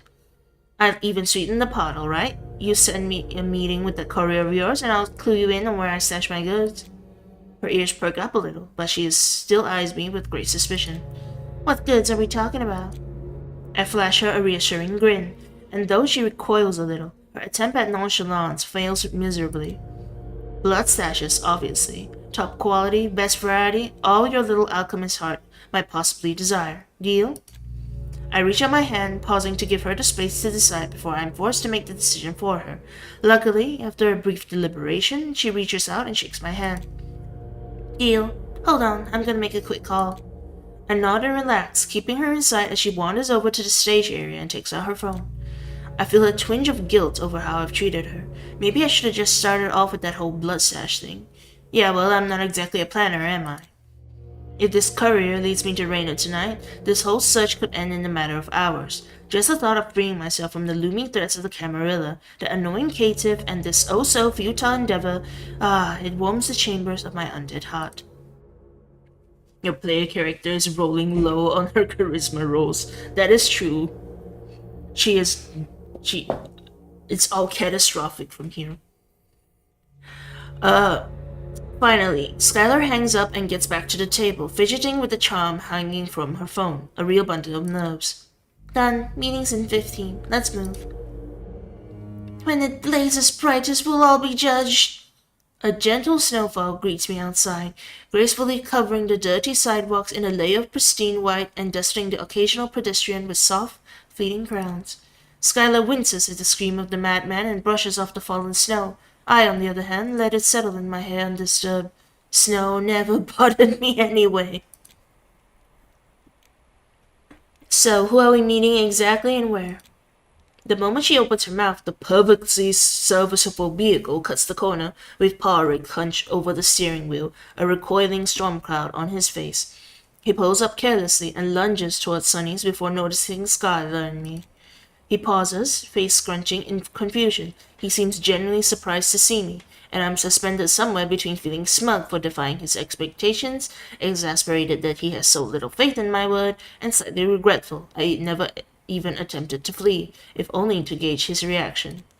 Sadly, he regains his composure before I can tease him about it. You're here. That's good. Don't get too excited. Good, huh? Do contain your excitement, my good sir. It's unseemly in polite company. What would you have me say? Outstanding? It's a decent start, but I'd settle for divine. He rolls his eyes and settles his gaze on Skylar. They size each other up suspiciously, like a pair of alley cats on a hot tin roof. Patty, meet Skylar, a local anarch with a knack for alchemy. Skylar, meet Patty. It's 𝒂𝒎, actually. Pleased to meet you, Skylar. Yeah, all right, you super formal goof. Skylar nods at him curtly. I can see the apprehension in her eyes, so I step in, hoping to keep up our fragile truce. Don't stress too much. 𝒂𝒎 might be a bit uptight, but he's all right. He's just here to offer us a lift, that's all. I am? Yup. I see. Skylar's eyes jump between 𝒂𝒎 and me, but in the end she seems to just give up on caution. Maybe the prospect of a ripe blood stash is keeping her on track. We need to get moving. The meeting place ain't far, but, well, night couriers aren't known for their patience. Let's hustle. A night courier, huh? Interesting. Who is this particular courier exactly? She shrugs, making her way towards 𝒂𝒐𝒅𝒂𝒏𝒅𝒔. I don't know. I only know her by the handle, and she always wears a helmet, so... It's gonna be fine. Well, as long as she knows where Raynard is, she could be a gargoyle for all I care. Not that gargoyles are known for their patience. On the contrary, spending centuries in one spot would teach a gargoyle patience, provided they were real. I laugh at his smug expression while Skylar just shakes her head and climbs into the car without a word. Still chuckling, I turn back to 𝒂𝒎. Anyways, you done with the talk thing? Yes. His speedy response is slightly suspicious. I narrow my eyes and judge him openly, but he's completely unfazed. More importantly, what's that all about a night courier? I smile at him mischievously, fling the passenger door open, and there it is. 𝒂𝒎's audible sigh. He's really fond of his mortal reactions to my antics. Voices of angels, they see poison into your ears. Heed not their honey words. The sudden commotion alerts me, and I'm instantly ready to pounce. The loony before me is kneeling before 𝒂𝒎, clutching at the hem of his pants with his head thrown back and misted over eyes staring blankly into the night sky. He stops screaming, but his lips quiver with faint whispers that fade into the air like smoke. Dream not in your slumber, for the day star will sear its truth onto your whole well-being. Your whole being, not well-being. I sigh and roll my eyes, ready to toss a quip about attracting like, attracting like, but then I notice that 𝒂𝒎 has not moved an inch. He's staring motionlessly into the man's eyes, completely frozen aside from his hand, fingers twitching wildly, spinning the dice ring. He's been fidgeting like that a lot, and actually, now that I'm paying attention, 𝒂𝒎, you okay there, buddy? No answer. The catatonic madman falls over in the snow as I approach and gently free 𝒂𝒎 from his grasp. 𝒂𝒎, talk to me. What's going on? Suddenly his hand stops, then all of him unfreezes. He avoids my eyes and shoves his hands into his pockets. I'm fine. You sure? What was that all about? I do not know. Let's not fret about it for now. The night courier is waiting. A little suspicious about 𝒂𝒎 right now, but he seems cool. I like 𝒂𝒎. Night courier. I thought I knew every fixer with whom Raynard had tie-ins, given my role as the logistics guy of our coterie. Maybe I'm just tired, but I have no clue who that night courier might be, and it sends my trickster senses into overdrive. Usually I'd fill the car with some kind of idle talk, whether I'm with friends or just by myself, but this time I just let the silence hang.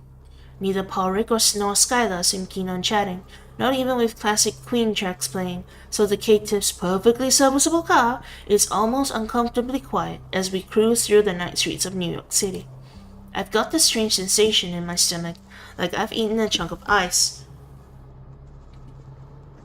If kindred could get indigestion, I'd blame it on my last mortal meal, but that's not a thing. I guess this feeling must be anxiety. It's really not my usual vibe. Something about this whole situation makes the hairs on my neck stand right up. It feels like there's something terrifying waiting for me at our destination, just a few blocks away, but weirdly enough, my gut is telling me not to run from it. And my gut is usually spot on. As we pull up to the meeting spot, the night courier stands out immediately, mostly because she's the only one around, clad in dark leathers and sporting a helmet. She almost disappears into the night alongside her bike. We barely come to a halt before Skylar jumps out of the car and approaches the courier in a few strides. She seems eager to talk and even more eager to bolt, so I keep my eye on her, ready to give chase. She looks like she might make a run for it. It's not even a question. I shoot a quick glance his way and catch him looking at Skylar just as intently as I am. I don't think she will. Nah, I gave her a good scare back at Sunny's, so she's not gonna take that risk. And I've offered her access to my stash, so she's probably not keen on missing out. But hey, no harm in staying vigilant, right? Right as rain. The moment Skylar pivots and heads our way, we cut the chatter and step out of the car. 5 minutes. That's all I could get for you. Spend it well. Her hand reaches to me in a gesture that feels overly formal. Yes? Well, words work just as well, you know. Theatrical eye roll laced with annoyance is all I get for that. The key, you know, to your stash. I held up my end of the bargain. Yeah, I got it right here. I toss her the key, which she easily snags out of the air. Pleasure. With that, she's off into the night. I didn't tell her where it was, but I guess it was implied. As she disappears, we casually approach the night courier. One look at Pawrik reveals a simmering impatience. I know he wants to take the lead, and honestly, while I'm not exactly thrilled to step aside, it seems like a pragmatic choice. Let's face it, negotiations with Skylar went less than stellar, even by my chance. Going for the Lady Riz route, there's no romance in these games. There's no romance. But Pawrik hardly gets a word out before the courier cuts him off with a sharp, sour response. Oh, she looked very official. Shut the hell up, pretty boy. Wait, I know the sound of that walking angst vortex. Callie, the fudge did you get yourself into this time? She takes off her helmet and I'm floored, staring at a face I never thought I'd see again, outside of some vampire afterlife fantasy. Jess? Holy shit, is that actually you? Is this why you dragged my ass over here, to star in this shitty high school reunion? There isn't. I thought in Bloodlines you literally start out being turned in bed. You turn in bed, but then there is also no romance in Bloodlines. And also, I'll remind you, this is not Bloodlines. As prickly. Oh no, the music's back. Okay, let me lower the music. Okay, there we go. I lowered it on my PC. Okay. As prickly as ever, I'm dying to give her a hug, but her thundercloud of a face screams, back the fuck off. I settle for an awkward pat on the shoulder. Care to introduce me? Jess's eyes nearly pop out of her head. Oh, piss off. Is this really why I'm out here? What? No, hell no. It's, oh, let's just go one step at a time, Christ.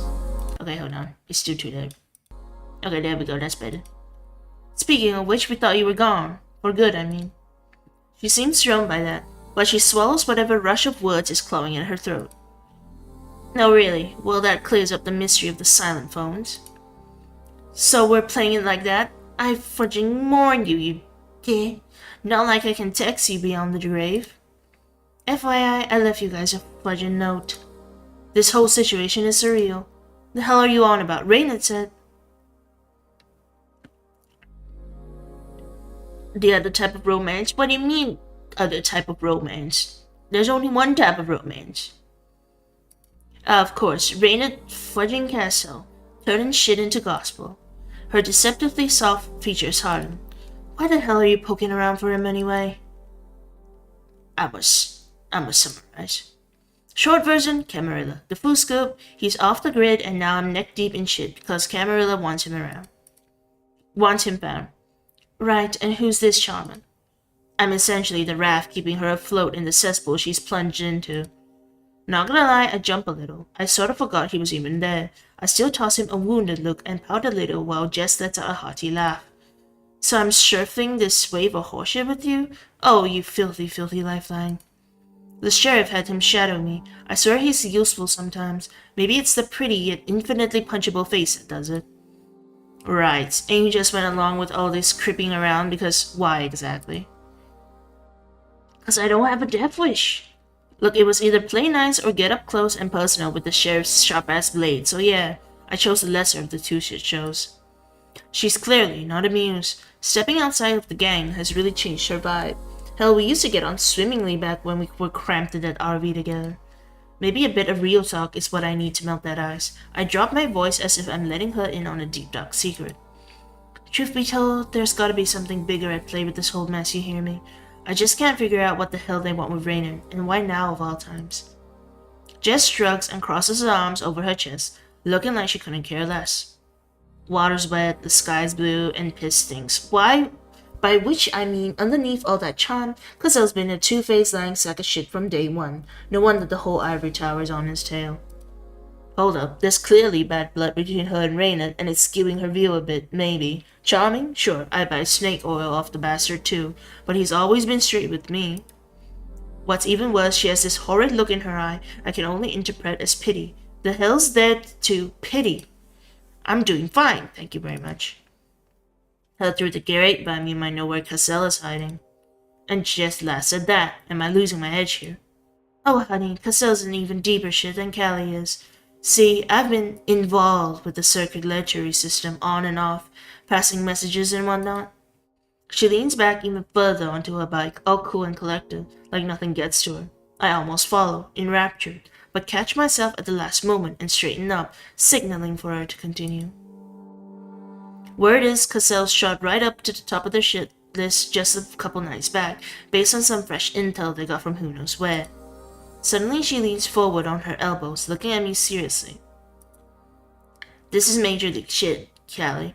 Could be Uncle Sam level big, and it might not just be 𝒂𝒎 in the crosshairs. But anyone tangled up within him, keep the hell away. Doing the deed kind of romance, I would say I would not play those kind of games anyway. And I feel like that would be apparent, very, very apparent. Hi, please tell. Hello, Mr. Cookie? Welcome, Mr. Cookie? Okay, wait. Well, yeah, except running away somehow vanished from my playbook. I'll literally lose my head over it. She shrugs and starts putting her helmet on. It's your problem, not mine. I bailed on that 𝒂𝒎 for a reason, and unlike's been beautiful ever since. Good fudging luck, though. Pause for dramatic effect. And don't bother calling me again. And then she's gone, just an engine roar fading into the night. Right back at you, baby. Without looking at Porrick, I let out an awkward laugh and kicked at some loose stones. She's wait, that's not his voice. She's quite something. How are you holding up? I'm fine. Absolutely peachy. What's a little hate between siblings, am I right? So the circulatory system, huh? What's your take? Porrick mercifully bites his glib tongue and pretends to not to see that I'm sorta in shambles. It appears they are more eager to nab Raynor 𝒂𝒎 than we expected. We had anticipated, and they managed to acquire some incriminating intel. To be honest, things don't look too good for him. Great, and we're still no closer to finding him than we were last night. Or whatever. There is also the matter of whether the circulatory system intends to haunt you as well, by virtue of being Raynor's accomplice. Oh please, I'm hardly even a sidekick. He levels a blank stare at me, and I bark out a laugh, my spirits momentarily lifted. I rub my hands together briskly, suddenly feeling like mischief. Well, seeing as your Anarch lead didn't really pan out, guess we're hitting Sansaric next. He hesitates, idly twirling his ring, more of a tick than an actual need this time. It is indeed our backup lead, but only lead. Fine. At the moment, it is our only lead, but I have my reservations about Sansaric. Let's unpack this back in my haven. Besides, dawn is nearly upon us. He starts walking toward the car and then pauses when he sees I haven't moved. I tug at the fraying edge of my sleeve, smiling at him almost apologetically. Yeah, funny story, but I can't. Literally. He sizes me up relentlessly.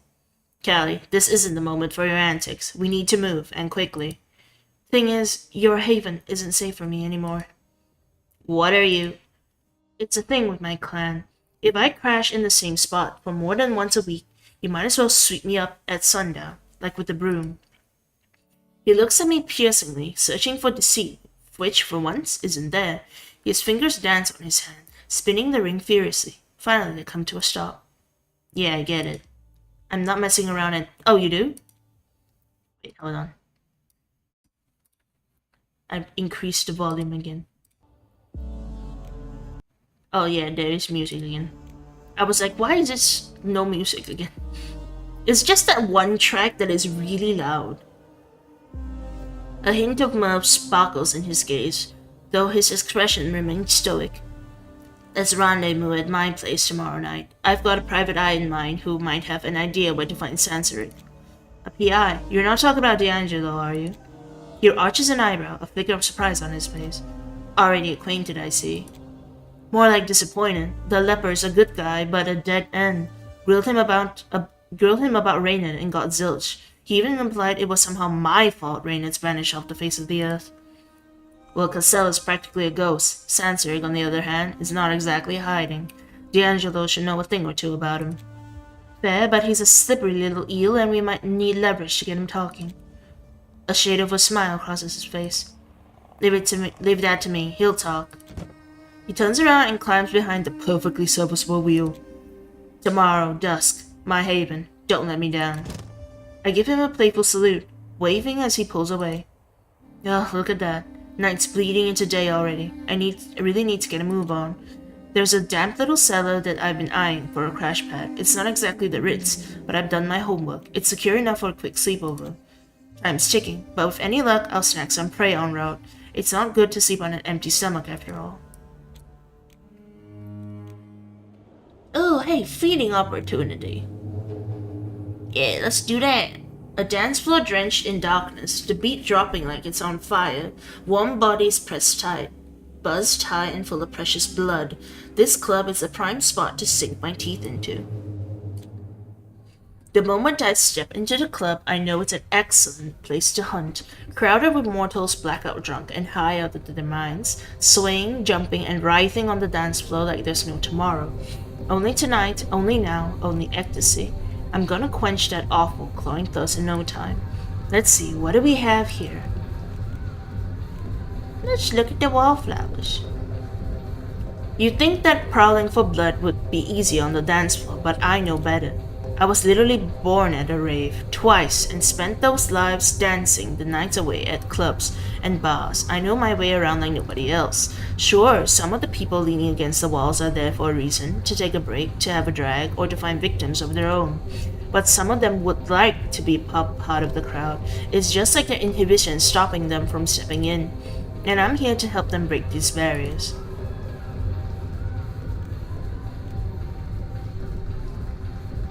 Ow! Thanks, Meow Meow.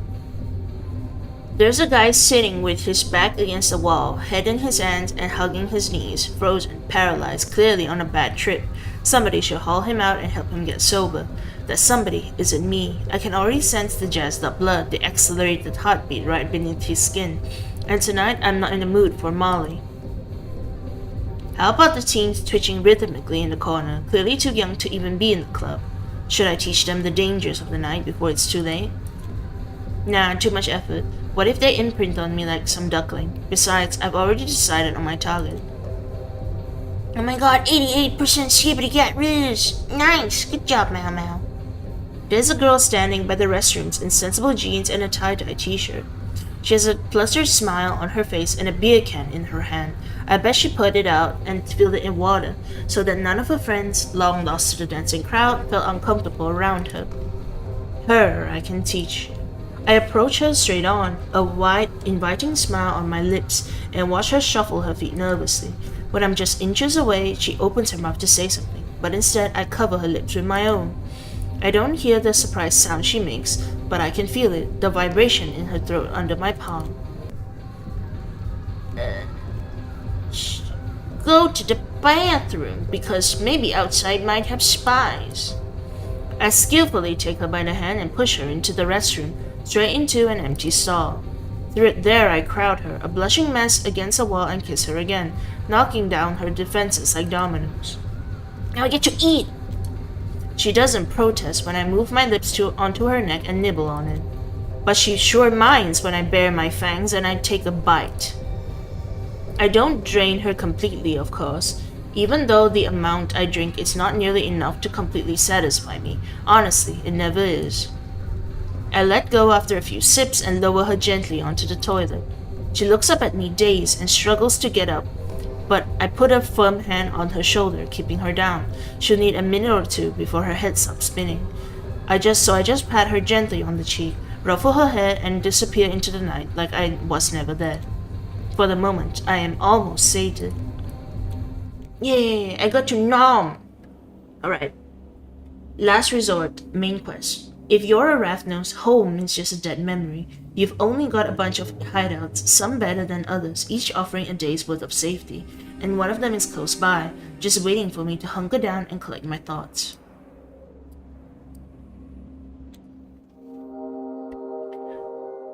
If D'Angelo's Haven qualifies as a hovel...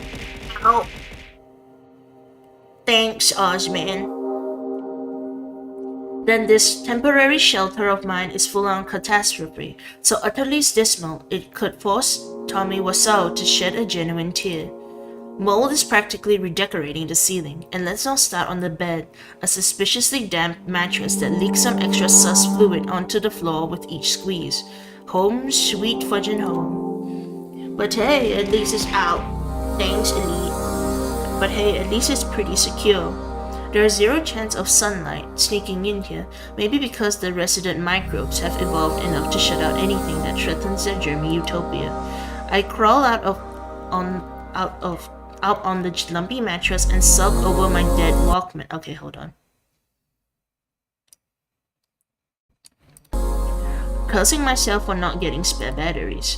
When Raynard pulled that thing out, I legit thought he was going to wiretap me, but turns out he was just giving me a piece of his past, a little gift for the better times, or whatever. Honestly, as if I needed another thing to play my tunes, our gang is not as uptight about going online as the tower, so we stream just like everyone else. But I kinda got hooked, especially with the mountain of old cassettes crammed into our glove box. Digging through my belt bag in search of entertainment yields only the wooden stake that almost pierced my heart in the wall. Shit, almost feels like another lifetime. But the stake sends my thoughts drifting to Parik. I'm pretty conflicted, to be honest. Can I trust him? He seems to be on my side, caring even, but there's something off about him, something unsettling. I can't put my finger on it. It doesn't help that he changes the length of my leash. For no rhyme or reason, his mood swings faster than the San Francisco weather. It's so annoying that he's now indispensable to my survival. Except for tonight, he was anything but. Still, he introduced me to Mato, my guts screaming that this is gonna be a game changer for navigating the city, maybe even beyond. Skylar, not so much, and Jess. Yeah, I'll hold off on poking at that sore spot for a little bit longer, at least until after I shake off the dark sleep that's clawing at me, eager, suffocating, steadily pulling me into the abyss. Meanwhile, well, that's kind of jarring. Okay, meanwhile, Rita's cruise ship intermission, night 2. I would say I've been more than considerate. She responds with silence and that unnerving, calm, icy stare that could easily drive one to the brink of madness. It's a weapon she's honed to perfection. I thought I'd be used to it by now, but it slices through me as viciously as the very first time. How long has it been now? 5, 6 months? Half a year trapped in this endless spin of justifications, half-truths and unfulfilled promises, constantly veered off course? Despite her alleged interest in my unique condition, despite our shared thirst for answers, despite the growing urgency, the resolution to my dilemma always hovers just beyond my grasp. Still, she is the first kindred to make me believe she could truly grant me a reprieve. I've been holding up my end of the bargain. Not once have I raised objections. Not once have I strayed from my agreement. I'm not one of your puppets, VTuber. I thought I made my stance unequivocally clear. Not you did. Is she Simis? Why does she look she look intense? She maybe she is Simis. This cannot go on. You need to deliver on your promises, or I'm walking away. She cracks a smile, as stunning as it is rare, like a dragon flashing its fangs. It suits her, given her true nature. All in due time, dear. All in due time. What's with the bald head? Well, I think she's a certain clan that likes to make themselves look very alien. I completed chapter, the anarchy chapter, chapter 2. I completed chapter 2. Okay, let's save. Please do not turn off your system. Alright, I'm going to stop the game for here, but I'm going to go to the bathroom real quick. I can do a bit of yapping, but I need to go to the bathroom. Be right back, guys. Be right back. No, it's Mare mode, but I gotta go to the bathroom. Oh, it's okay. I will come back, and then I will do Mare mode again, okay? Be right back.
I'm back.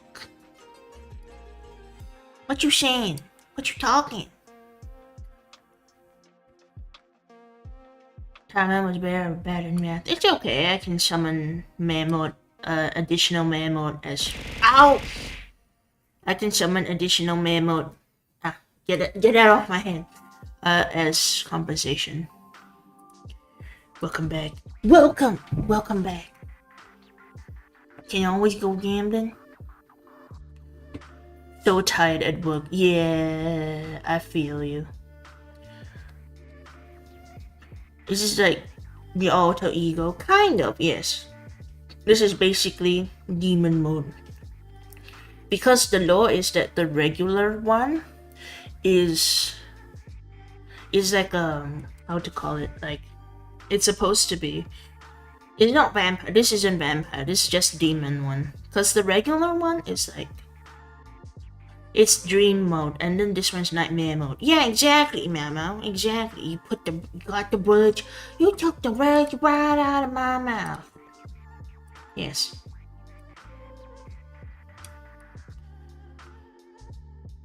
Did you wash your hands? Of course I did. Did I like come back too fast? Should I have stayed away longer? Is that it?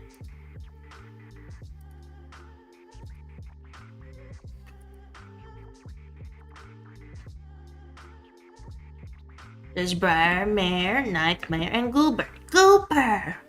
Goober would be fun. Goober's always fun.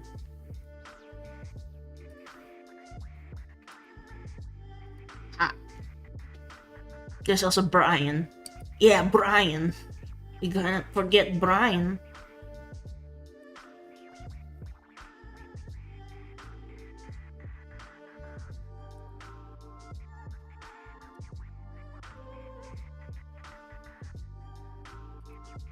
Just checking, can be more evil than Lex Luthor. I guess that's fair. Brian Mayer. Bulge. Yeah, bulge. So how's life? Life is okay. I have to do.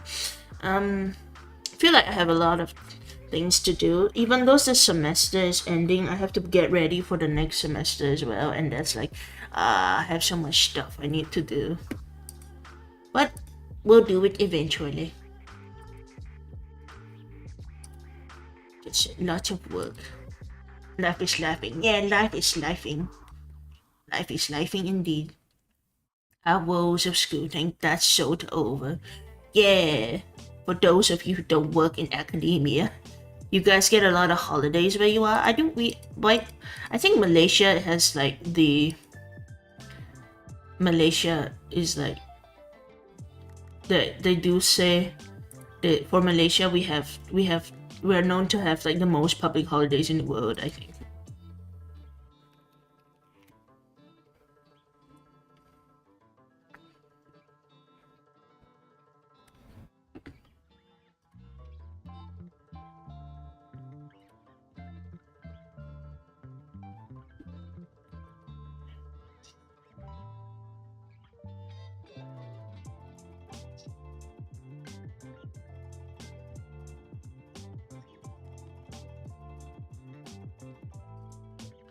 That must be nice going out with your IRL mates as well. I moved, so I don't have any IRL mates to go out with.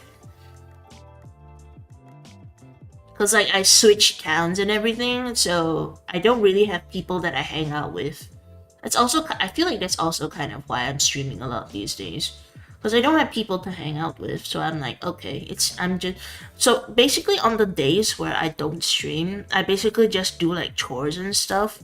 Like I'll do laundry, maybe I cook bigger meal instead of a quick meal before stream, these kind of things. Maybe go grocery shopping. Next month is this month is Tree Public holiday. Next week, Monday, Tuesday off. Is there is, right? I forgot, but there is a public holiday site. Okay, let me check. Public holiday. The easy way to find new people is to explore the sites. There's no sites to explore. It's a very small town. Hari Raya. Hari Raya so fast? Wait, let me check. Oh, it is Hari Raya. Okay. I'm just checking if my state has the same public holidays. The crippling interdependence is real. Because I have no friends, I need to depend on the internet. Strike up a combo with somebody else, checking stuff out. Might not get anyone in your age gap, but at least it boosts your social. I mean, I guess that's a good idea, but at the same time, it's like I don't want to talk to people. I don't want to talk to strangers just because I miss talking to people. I can just stream for that. There's no landmarks. The problem is it's been raining so much that literally my state is like it's like flooding so much, and it's actually kind of affecting. It's not affecting me because like my house is the place where I live is fine. But it still affects me because I tried to go to my usual supermarket and I couldn't go there because it was flooded. Not the supermarket was flooded, but the whole way to go there, the one road that I needed to take to go there was flooded, so I couldn't go to my usual supermarket. So I had to go to a different supermarket. Everything's okay with the roof. It doesn't happen unless it's like super it like wait, hold on, let me turn the maremode. But to compensate, like the roof is fine unless it is it's super heavy rain.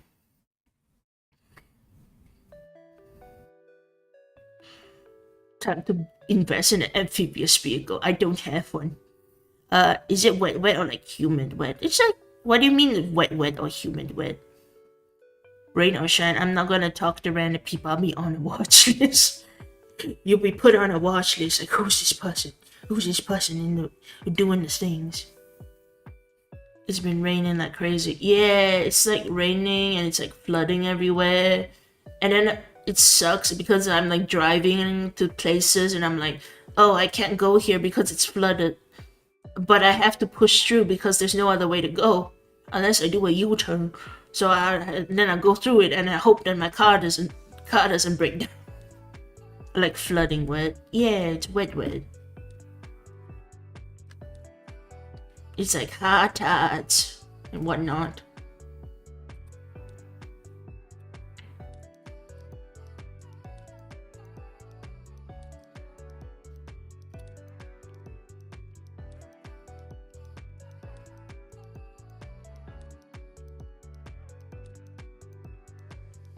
I mean, like, does the rain stop a lot and does the sun go shining again, make things warm, or is it dark clouds all the time?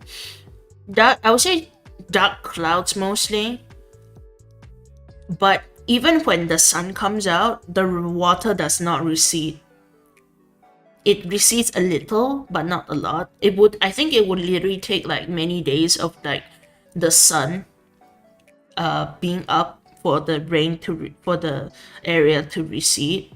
So that's also an issue. Like the other day, I wanted to go to the supermarket that I always go to, even though it hasn't rained for like a day, but the place was still flooded, and I was like, what the heck?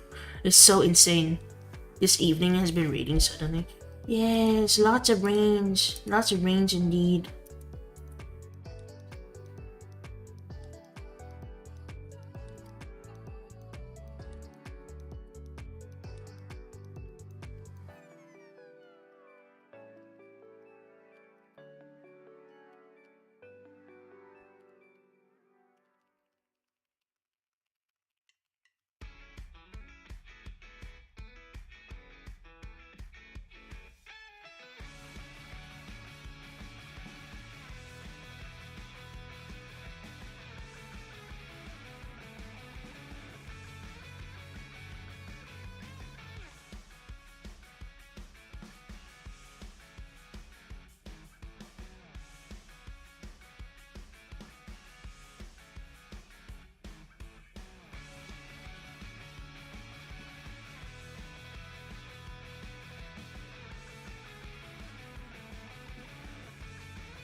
Not wait. It been rain. But in Australia, it's kind of that weather, raining one moment, sun will completely come out the next. I guess it's very intense weather changes.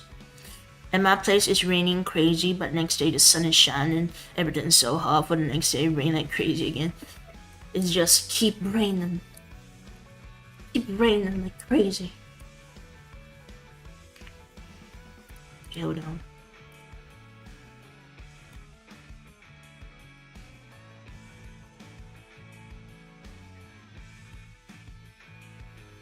Ba-ba-da-bum.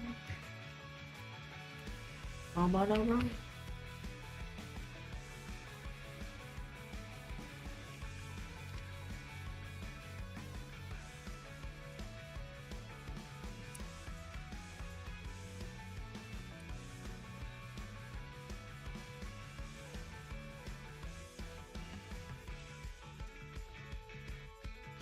Almost are you back in Cobra? Still go inside. Outside is the weather. It's intense weather.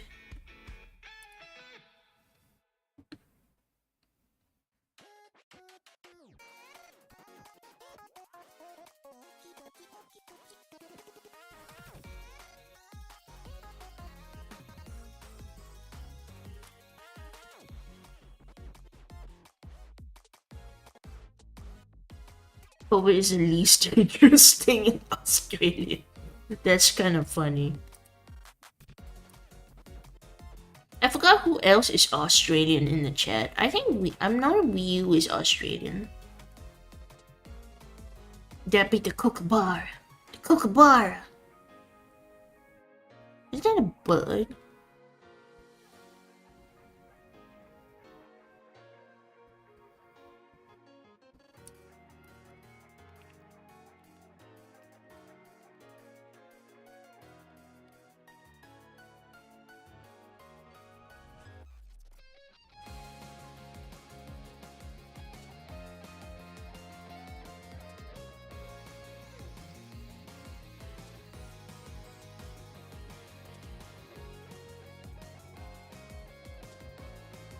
Put that below the massive spiders, emus, and the koalas.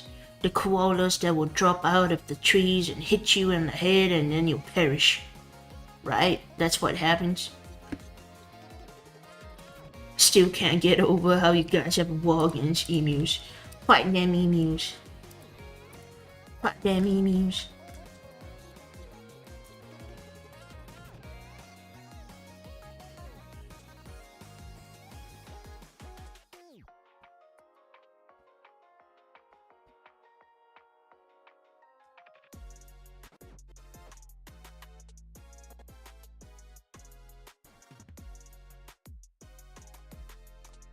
We lost that word. That was fun times. It sounds like you were there.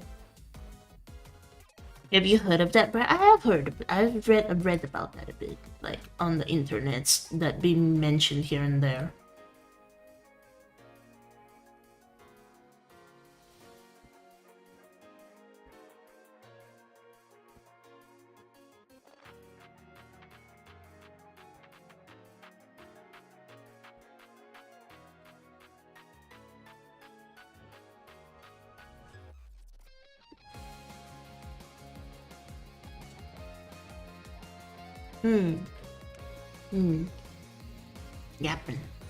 Yapping dapping. Doing random yapping. While I scroll the internet. It's one of the popular overseas Aussie events. It's one of the things like kangaroos and koalas. Thank God emu doesn't have a thumb, you push.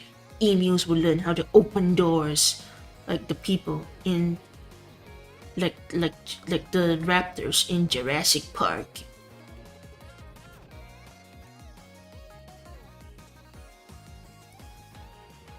They figured out how to open the doors.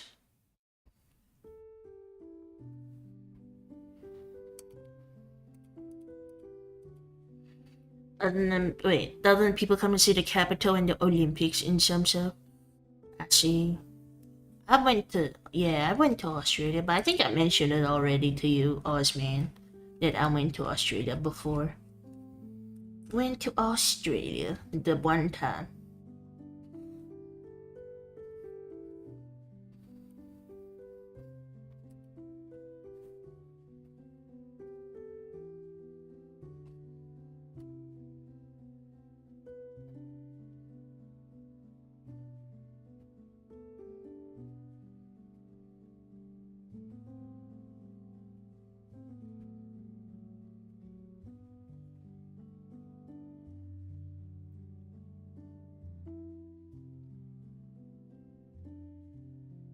Hello again, Mr. Cookie. I have no idea what you are talking about, but thank you for coming here and talking. Let's see. Raptors are the ancestors of birds. That is true. That is true as well. You plan on going back again? Real talk, don't. I think I prefer New Zealand than Australia because New Zealand is colder. I think, at least when I went, but I could have gone during winter. It's not looking good for Australia over the centuries. Try to copy the US. I do have relatives in Australia, but not New Zealand though. But New Zealand, I went to New Zealand as well. It was fun. Also, it was like a road trip, but it wasn't like one town to. But it wasn't like I go to one town and keep going. But it was I go to one town and I come back. I don't want to visit Australia. I heard the beaches there to die for. Do you actually want to perish, Meow Meow? Don't perish, Meow Meow. Alright, we're back. I've heard the Kiwi lands are nice. Some of my close family went there. Yeah. It's fun. Kiwi land is fun. It's like chill. And then you still get like steak and stuff for cheap if you go there.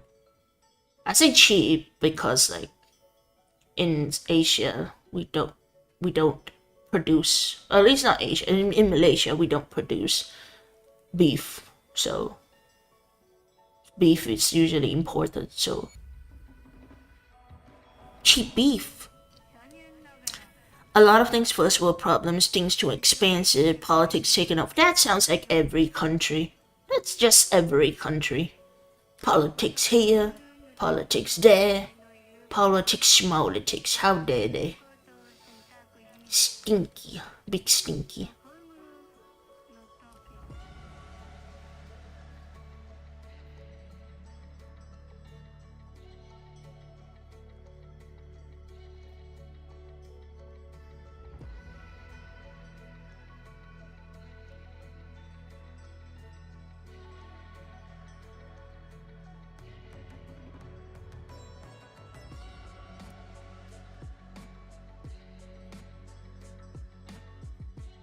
The country of Australia is beautiful, and if you know how to camp and enjoy, you add that even more home with lush environments. That's nice. Except I don't like camping, so I guess I wouldn't have fun. Mama, the beaches are pretty good. Yeah. They are pretty beaches. Even though there's also have like jellyfish and stuff, right, that you gotta look out for.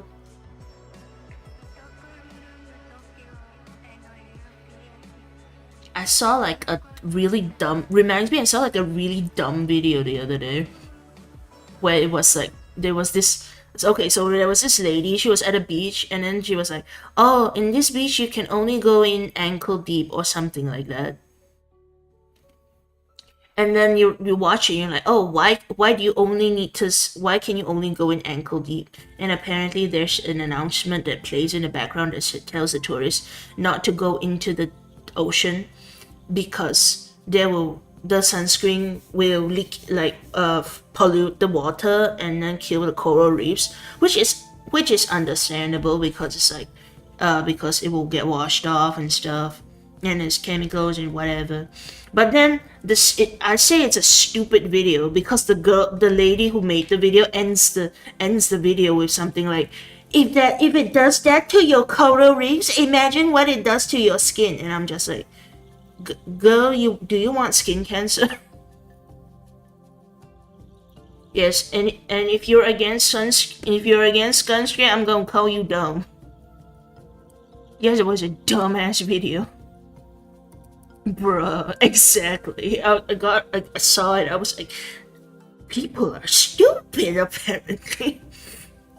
If that's the bulk of the issue, doesn't sound too far removed from the US used to. Yeah, it just sounds like politics in general. Worldwide politics. Isn't doing spider season. I feel like spiders are like whatever, but if since there are like venomous and stuff, then I would agree that they are like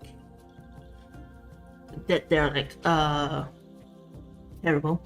I'm against sunscreen, never use sunscreen. I would say like, okay, so if you don't want to use sunscreen, it's whatever. But I'm gonna say you're stupid if you tell people not to use sunscreen just because you're afraid of whatever chemicals or whatever or whatnot, because you know sunscreen is supposed to protect your skin. That's the whole point. Like, if you don't want to use it, whatever. I also don't really use sunscreen. I used to use it a lot, but I don't really use it that often anymore because I just can't be bothered to do skincare recently these days. If you really must screen, go to smaller towns, less populated cities. That does sound nice. And then when you go to smaller towns, you can go to, maybe you can find like a little bed and breakfast, and then you have like a nice little time. They have like a little bed and breakfast, and maybe sometimes the people would cook food for you. Imagine like this is a little grandma or something making wholesome food because it's a bed and breakfast. Because I feel like usually the people who run bed and breakfasts are like old people anyway. Or maybe that's just previous experience. Oh my god, bed and breakfast by the beach. Yeah. Apparently, when I was a kid, my parents took me to this bed and breakfast in like Canada or something. I think it was Canada. I think we were in Canada. It was on vacation. I don't remember where. And then it was like a bed and breakfast. And then I was rambunctious kid, so I disappeared, and my parents were like, where did the child go? And apparently I ran upstairs to the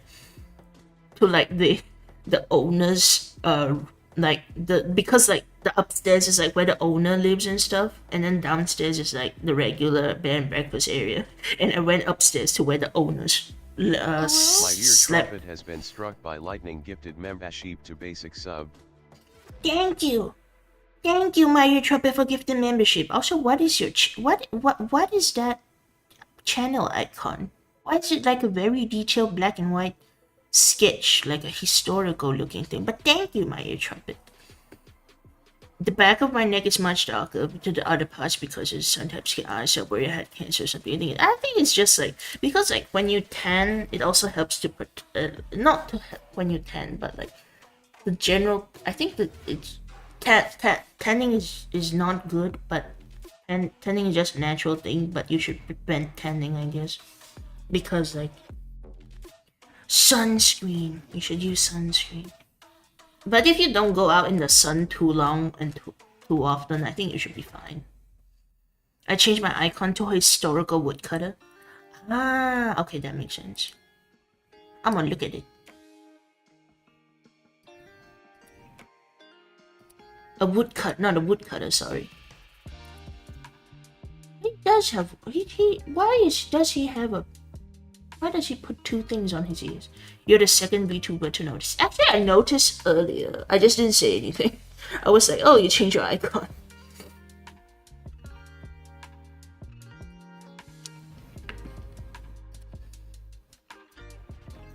But I should say, I'm not skin doctor. I just used to write some articles about this kind of thing. Once or twice.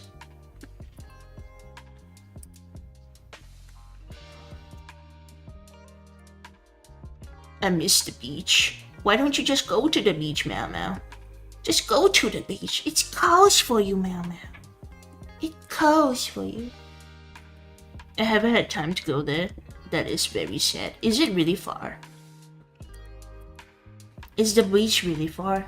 I'm too busy. But there's a holiday coming soon. It's Hari Raya. Just make excuse to not celebrate it. I'm joking, kind of. You probably can't do that. I hate the beach. What's wrong with the beach, my ear trumpet? The closest one is about less than an hour. Yeah, that's not too far. If it's less than an hour.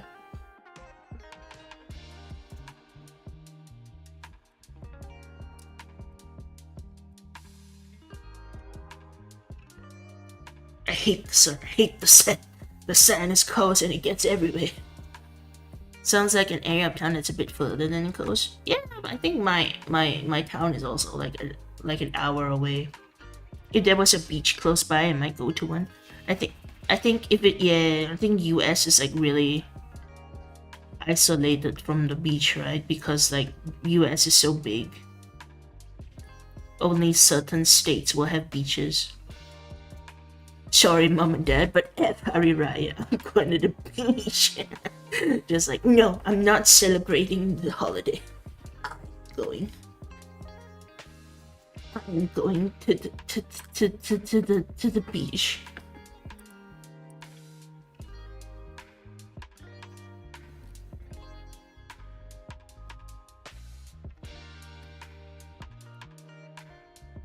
Shell collector. A shell collector.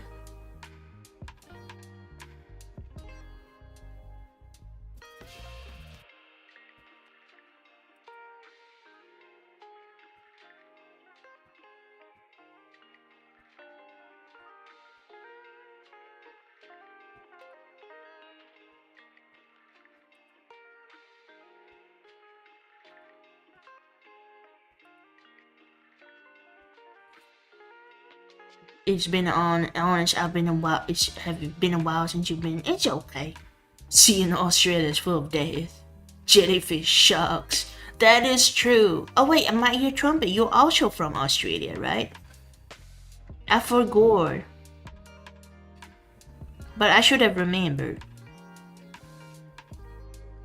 Cause like I was thinking, like, who else is from Australia? But I think if you have talked, then I'll be like, oh yeah, my ear trumpet. My ear trumpet is from Australia. She forgot it's Jover. Queensland to be precise. Let me check. Where's Queensland?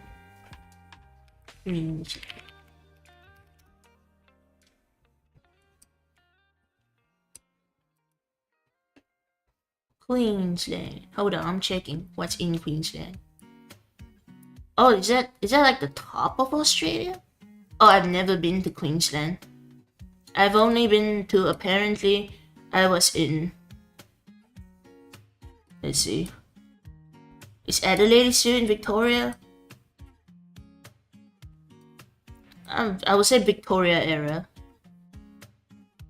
Victoria and like, okay, so basically, I went to Adelaide, then we drove to Melbourne, then we drove to Canberra, then we drove to Sydney, and then we left. Adelaide, South Australia. Yeah, South Australia. Oh, wait. South Australia. Okay, South Australia, the state. Okay, I get it. Some people don't count ACT as a state. Good day, mate. Haven't had brekkie yet. Gotta go for a math. You just become Australian. I won't say it's a bit weird, but that's where Canberra is. Oh, okay, I get it. Isn't Canberra like Canberra is such a weird town. It's like, why does it exist? Melbourne is Victoria. I see.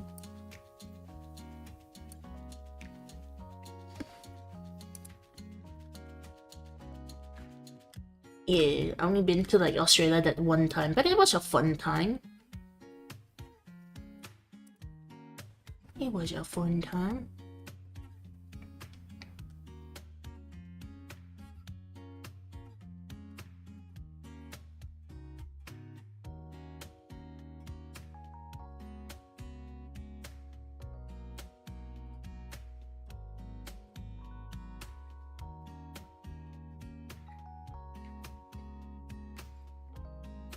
Canberra is halfway between Melbourne and Sydney. Yeah, we didn't go to, did we?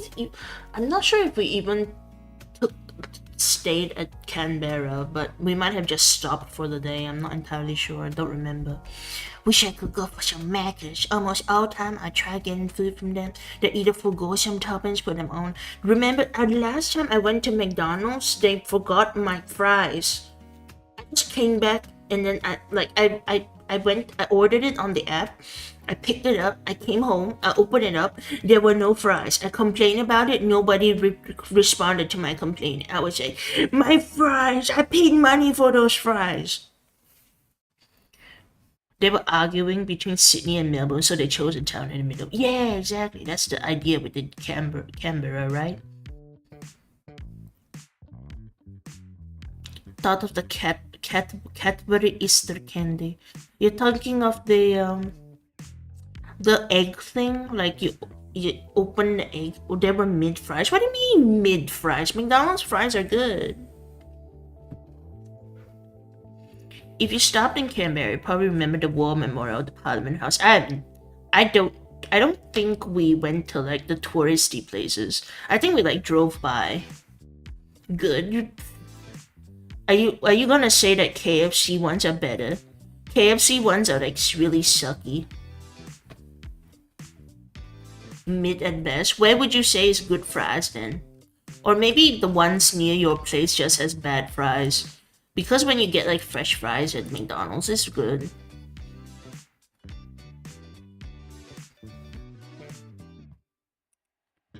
That depends if they are fresh, if they've been sitting out for a while, then no. Exactly. If they are fresh, they're really good. Wendy's might have the best fast food fries.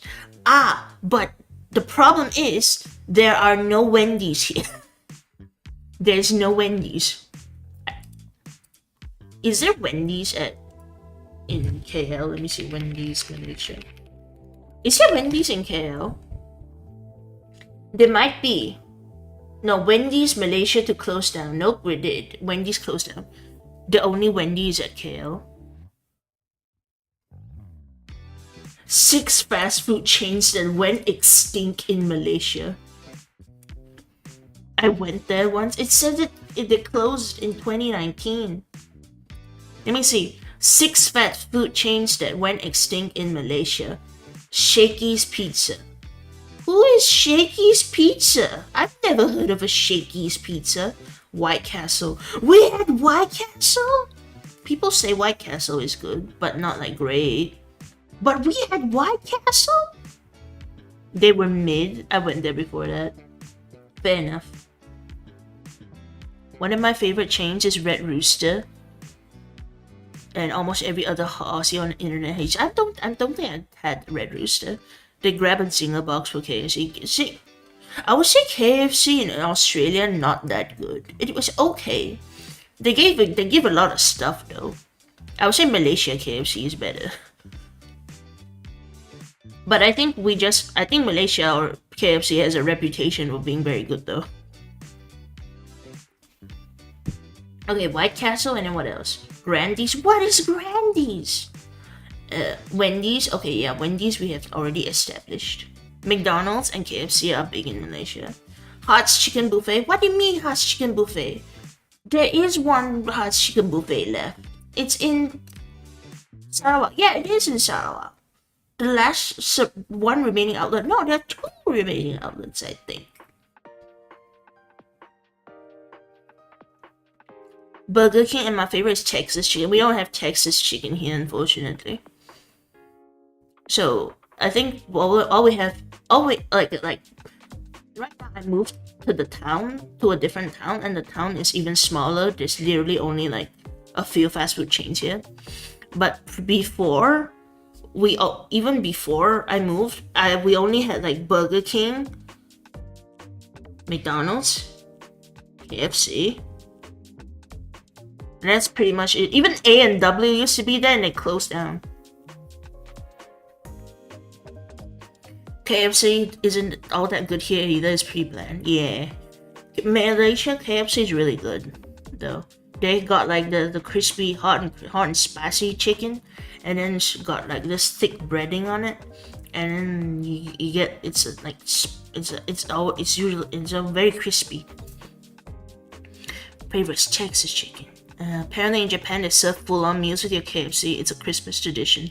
Yeah, it's KFC is a Christmas tradition because they market it well. So it was something like, apparently it's something like, you know how Christmas you eat turkey and whatnot, you should eat fried chicken, and now everyone eats fried chicken in Japan. I heard KFC can't call it chicken because of the creatures they use are not really chickens. What do you mean? But actually, is it? That's not true. Is that true? I've never heard of that. Fellow food enjoyer. Yeah, I love A&W. We only got 2. I haven't had A&W, I think maybe since childhood. We got Popeyes and Bojangles before I got KFC. I've had Popeyes in Singapore, but my original city does not have Popeyes. But I think Popeyes is okay. I like the chicken at McDonald's here too. But I think we're calling McDonald's breakfast as best. Yes, McDonald's breakfast is so good. I really like the McMuffins and the hash browns. What is A&W? A&W is the soda brand, but they also have like the root beer brand. But they also have fast food chain called A&W. You make me hungry. I love the hotcakes. The hotcakes are not bad. They're okay. I normally don't get them. I really like the sausage McMuffin and stuff. Let's go. McDonald's breakfast is to go. To go. Oh, we also have Subway, but nobody talks about Subway. Subway's mid. I really like Subway though, but it's mid. Like, I like the idea of Subway, but the prices are stupid. Prices are insanely expensive for what it is. I like the idea, like, oh, you can pick this, you can pick this, you can pick this, but now it's like $30, and it's like, excuse me, it's 30 ringgit, and it's like, yes, it's 30 ringgit, and it's like, because you picked everything, and I'm like, no. Subway is mid, but I ordered them because they're quick and easy. Yeah, Subway is mid, but if you have a good deal, it's like fine. Like, they have like a daily sub, like an everyday sub, where they change the meat of the day, basically. That's like okay. Taco Bell is trying to get set up. Oh yeah, they did open Taco Bell in Malaysia recently, but unfortunately not my city, so it doesn't count. GrabFood, you got some good deals. Yeah, GrabFood. We have A&W in Australia. It's probably a minor thing. A lot of US pages was, yeah, not my city too. Yeah, not my city.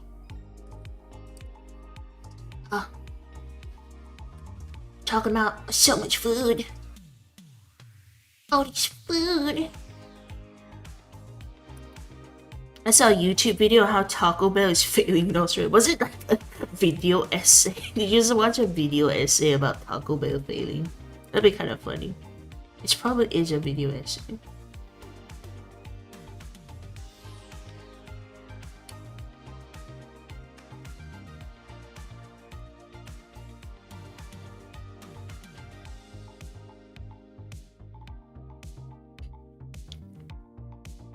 Subway has 2 spots in my town. Rest in pieces. Taco Bell, really would I love to try that. I guess you could travel, but I guess traveling to eat Taco Bell is pretty not optimal. I know it's not fast food, but Blasphemous and Krispy Kreme is only in KL. I love Krispy Kreme. I used to, like, when my sister went to Singapore, I would tell her, can you buy me some Krispy Kreme on the airport and bring it back on the flight? And then she did. But she didn't just buy like 1 or 2. She bought like a dozen, and I'm like, oh my god, you brought a dozen of donuts back on the airplane. I'm like, thanks. And then I'm so mad. Krispy Kreme is so good. Like, you can just like go to Krispy Kreme, get like a plain, like a donut, have it for breakfast. Not a healthy breakfast, but it works. It's so tasty. Australia is pretty funny, trying to rip off other big chains. What do they do? Krispy Kreme is so good, but nowhere near me. It was great when we did have one, Red Light Babylon. Oh, is that when they make like the plain donuts at the store? They're the goat of donuts. We only have Big Apple donuts, and Big Apple donuts suck so hard. They're stupid. The two main we have that at home fast food joints would be Donut King and Hungry Jack's. Isn't Hungry Jack's just Burger King under a different name? Isn't that what it is? A free fresh donut right off the conveyor belt. Oh, that's so nice. That's so nice. Go my bugs. Health is overrated. Yeah, when I was in Singapore, sometimes there was one time I was going to like I think it was Sentosa, like not Sentosa. Was it the USS? We went to Universal Studios, and with my friend, and then we went there really early at like 7, or like yeah, I think it was like 6 or 7. We reached the train to go to Universal Studios in Singapore, and then the train is in this mall. Not in this mall, but it's like near this mall, and then we go to this mall, and then because it's like 6 a.m., 7 a.m., so we went to Krispy Kreme, and then I got like a bottled coffee, and just a plain donut, and it's so good breakfast. Big Apple is already extinct. We still have Big Apple. I hate it. Dunkin' Donuts. I don't have Dunkin' Donuts. I should try it. I tried it. I had Dunkin' Donuts in Korea because we went to Korea, and then we were at the airport on the way back home, and then because we still had coins, my parents gave me all the coins and were like, go to Dunkin' Donuts, buy whatever you want. And I bought like this donut. I think it was shaped like a snowman, and that was my experience at Dunkin' Donuts. Dunkin' is mid. I like Lamars. I have no idea. I don't think we have that here. Oh, thank you for linking me the video, myyolks. I'ma look at it. Let's see how long it is first. I probably. Oh, it's 10 minutes. Okay. Maybe I'll watch it like tomorrow, like when I'm doing work.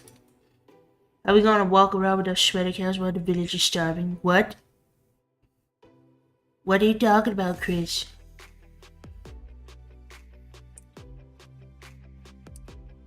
Hee hee.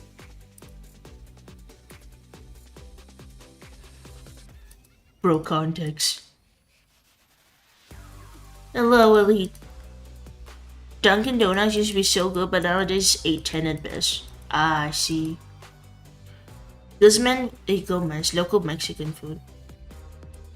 Local Mexican food. I don't think there's like a lot of Mexican places here in Malaysia. I think she's referring to my package. Oh my god! Wait. Yeah. I'll hide myself. Hello, Briar. I was cooking. What were you cooking, Elite Trainer? What were you cooking, Elite Trainer?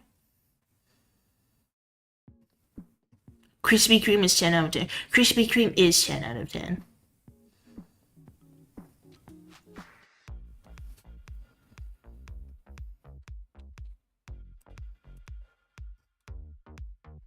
I like Krispy Kreme.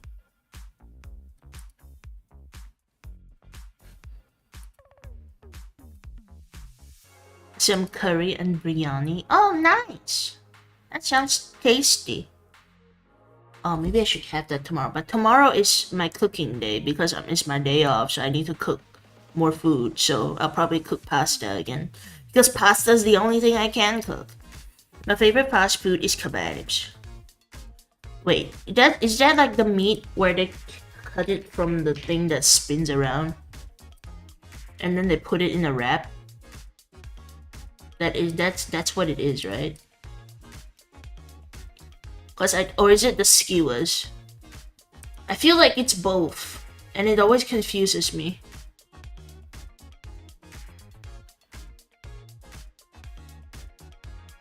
There's no joke about 7 Mexican restaurants in my city alone. Nice. That's great. I mean, it's Asia. Well, here it's Asia, so we don't really have a lot of Mexican stuff. There's like one there was one place that sells like not really Mexican food, but just sells like tacos and burritos, and that's about it. At my old town, and then it wasn't like really. It was like it was okay. It wasn't like too good because it wasn't like too good. There's not a lot of Mexican food here. Please, all y'all that can make good Mexican food, come here. Yeah, Mexican. I think I had like kebabs, and yeah, I also had like kebabs and stuff in KL when I went there. It was very tasty. Meat in a wrap. Yeah, meat in a wrap. The kebabs. There one in my town, the meat on the spinner, but they also serve it at burgers. Yeah, the meat on the spinner is so tasty. I want to devour a good taco and burritos. But this is just food yapping stream. I think there's two types: American, Mexican, and authentic Mexican too. I mean, yeah. I mean, if you wanna talk about authenticity, the further you get away from the sauce, the less authentic it gets. It was so funny. There is a Italian restaurant in my old city. There's an Italian restaurant. It's not opened by Italian people, the rumor has it. But because there's like, I would say like, in a kind way, the people that are working at the store, there's a guy that's working at the cashier. I think he's the owner, and he's white. So I think people think he's Italian, but I'm pretty sure I don't think he's Italian, because I've heard that he's like from Turkey or something, but people think he's Italian for some reason. But it's an Italian restaurant. And it's funny because locals will leave good reviews for the restaurant and say like, oh, this is authentic Italian food. And then when I scroll to the 1-star reviews, I see 1-star reviews from tourists going like, there's cream in the carbonara! There's cream in the carbonara! Turkey, Italian, same thing. Oh no. There's a mixed form created in states like New Mexico, Colorado, and Texas. It's like a fusion, I guess. Most of the kebab stores seem to be run by Turks. I guess it's a good food. Kebabs are just good food. Shouldn't matter who opens your mansion as long as the food is good. No, it's not that who opens. I'm talking about authenticity here. So like basically, there's cream in the carbonara. People were saying that it's not authentic, and it's not authentic. I would say the food is okay.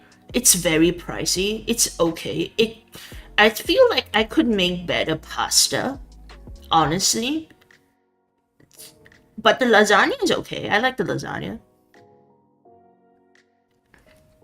It's just a very fancy, like it's like a fancy-ish Italian place, but it's not actually by Italian people.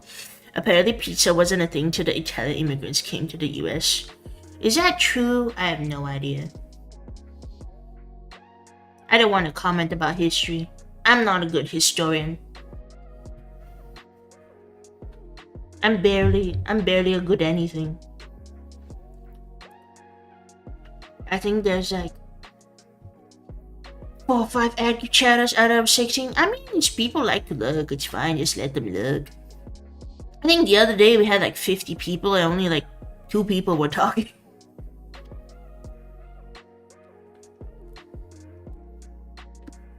Especially this Monster Hunter, which is there's not much to talk about for Monster Hunter. As we say, the lurkers. Yeah! Everyone's appreciated. Everyone's appreciated. But I feel like, but definitely in the beginning, I didn't understand the concept. It's like, why is the one talking to me? But now I understand.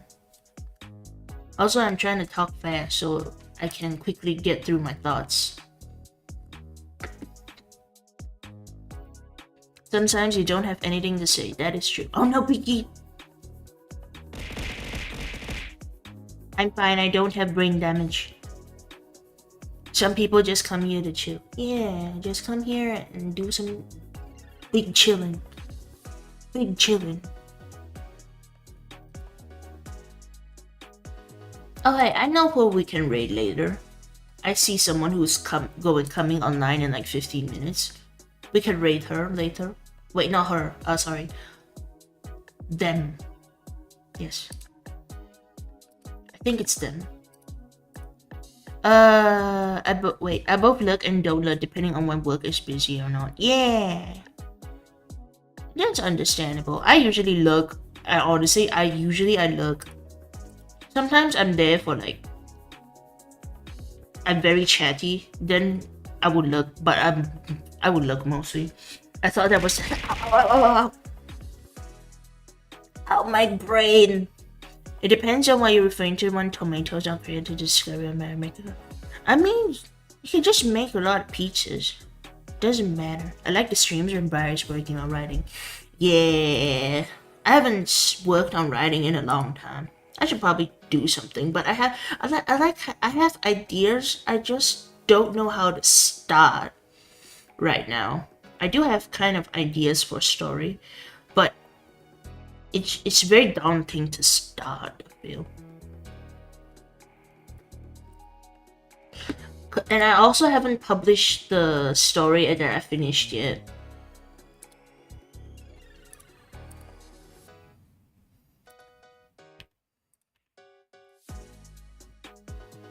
My biggest problem with the food in Malaysia is that the portion is tiny.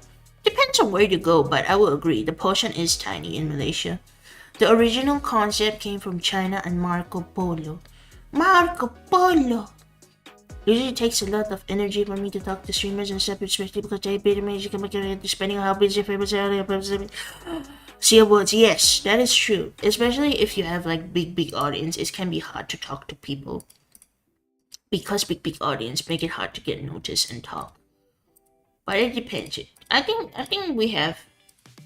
I think for us we have like, it's an okay amount of people. So it's like everyone's just chilling together. I know you have already someone in mind to because I suggest Moss Plays also doing 1 year anniversary karaoke. Alright, I'm gonna look up Moss Plays. Thanks for the suggestion. Go Mudbugs. Oh, okay, yeah, karaoke seems like fun. We could send you guys to karaoke.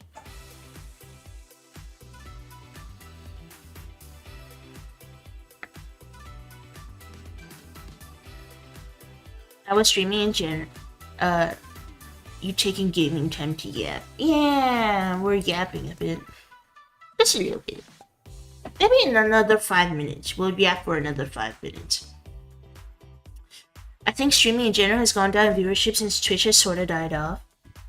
I think it's not that Twitch has died off. I think it's just like pandemic numbers going down, because definitely everyone when we were pandemic, people were watching more. I feel like a lot of people were watching more because I keep reading about people saying that it's because pandemic people were watching more.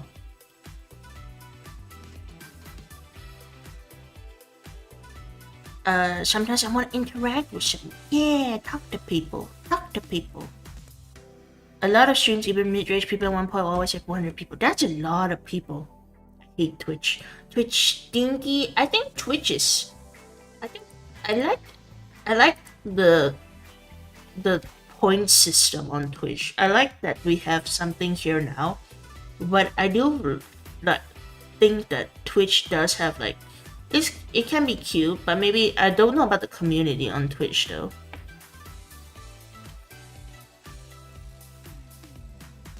It's not as popular anymore as like Kick, but Kick doesn't have as good of a reputation. I want to read Briar's story. Yeah, you can read it as soon as I would say I got my friend to do a better cover for it, so maybe we see how fast she do.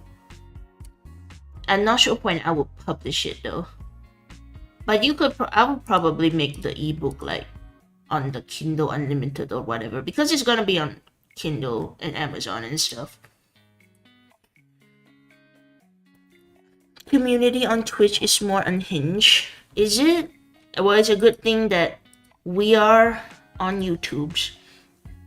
It's a shame that YouTube retired its gaming function that could have helped find more streamers. They did? I didn't know they did. I didn't know they. On Twitch, the chat can be too intrusive. What do they say on Twitch a lot? Are they like more rude? Is that it?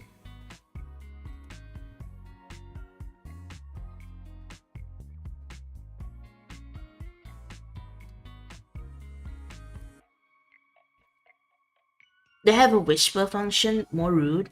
They are more rude? Okay. I thought, but when I'm blah blah blah. Althea made me mod on her Twitch. I do look at the Twitch, and it's like, wow, the banning and the things there, the moderation tools are definitely more developed though. Too many people saying I like your booba. Oh, okay, I get it. Then yeah, I guess they're more rude. But we do have people like that on YouTube as well. Usually we just ban them though. It depends on the streamer. That's true. It depend on the community. I think we're more mature here in our audience is more mature because we just have tired adult energy most of the time. Even the model is like, it has, I would say like it does have the sexy element to it, but we're more chill and we do have tired adult energy.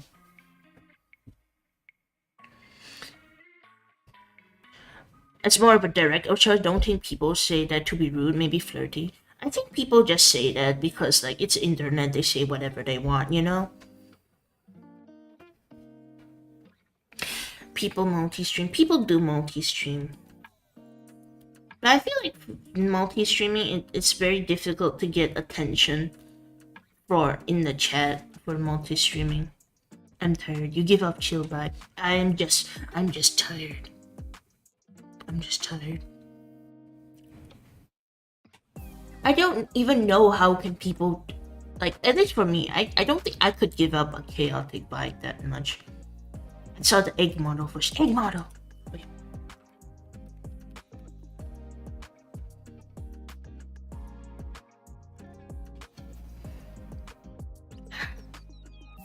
I'm Goober! I become Goober! Egg model!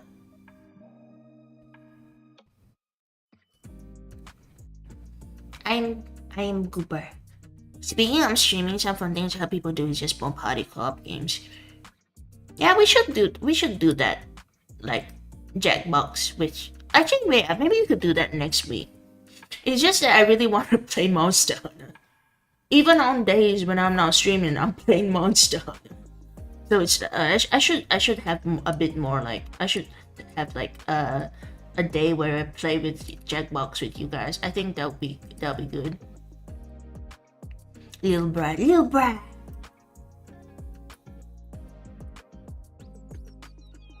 Back up. Zoom in. Back up. Zoom in. Goober. Zoom in. Hi. That's okay, man.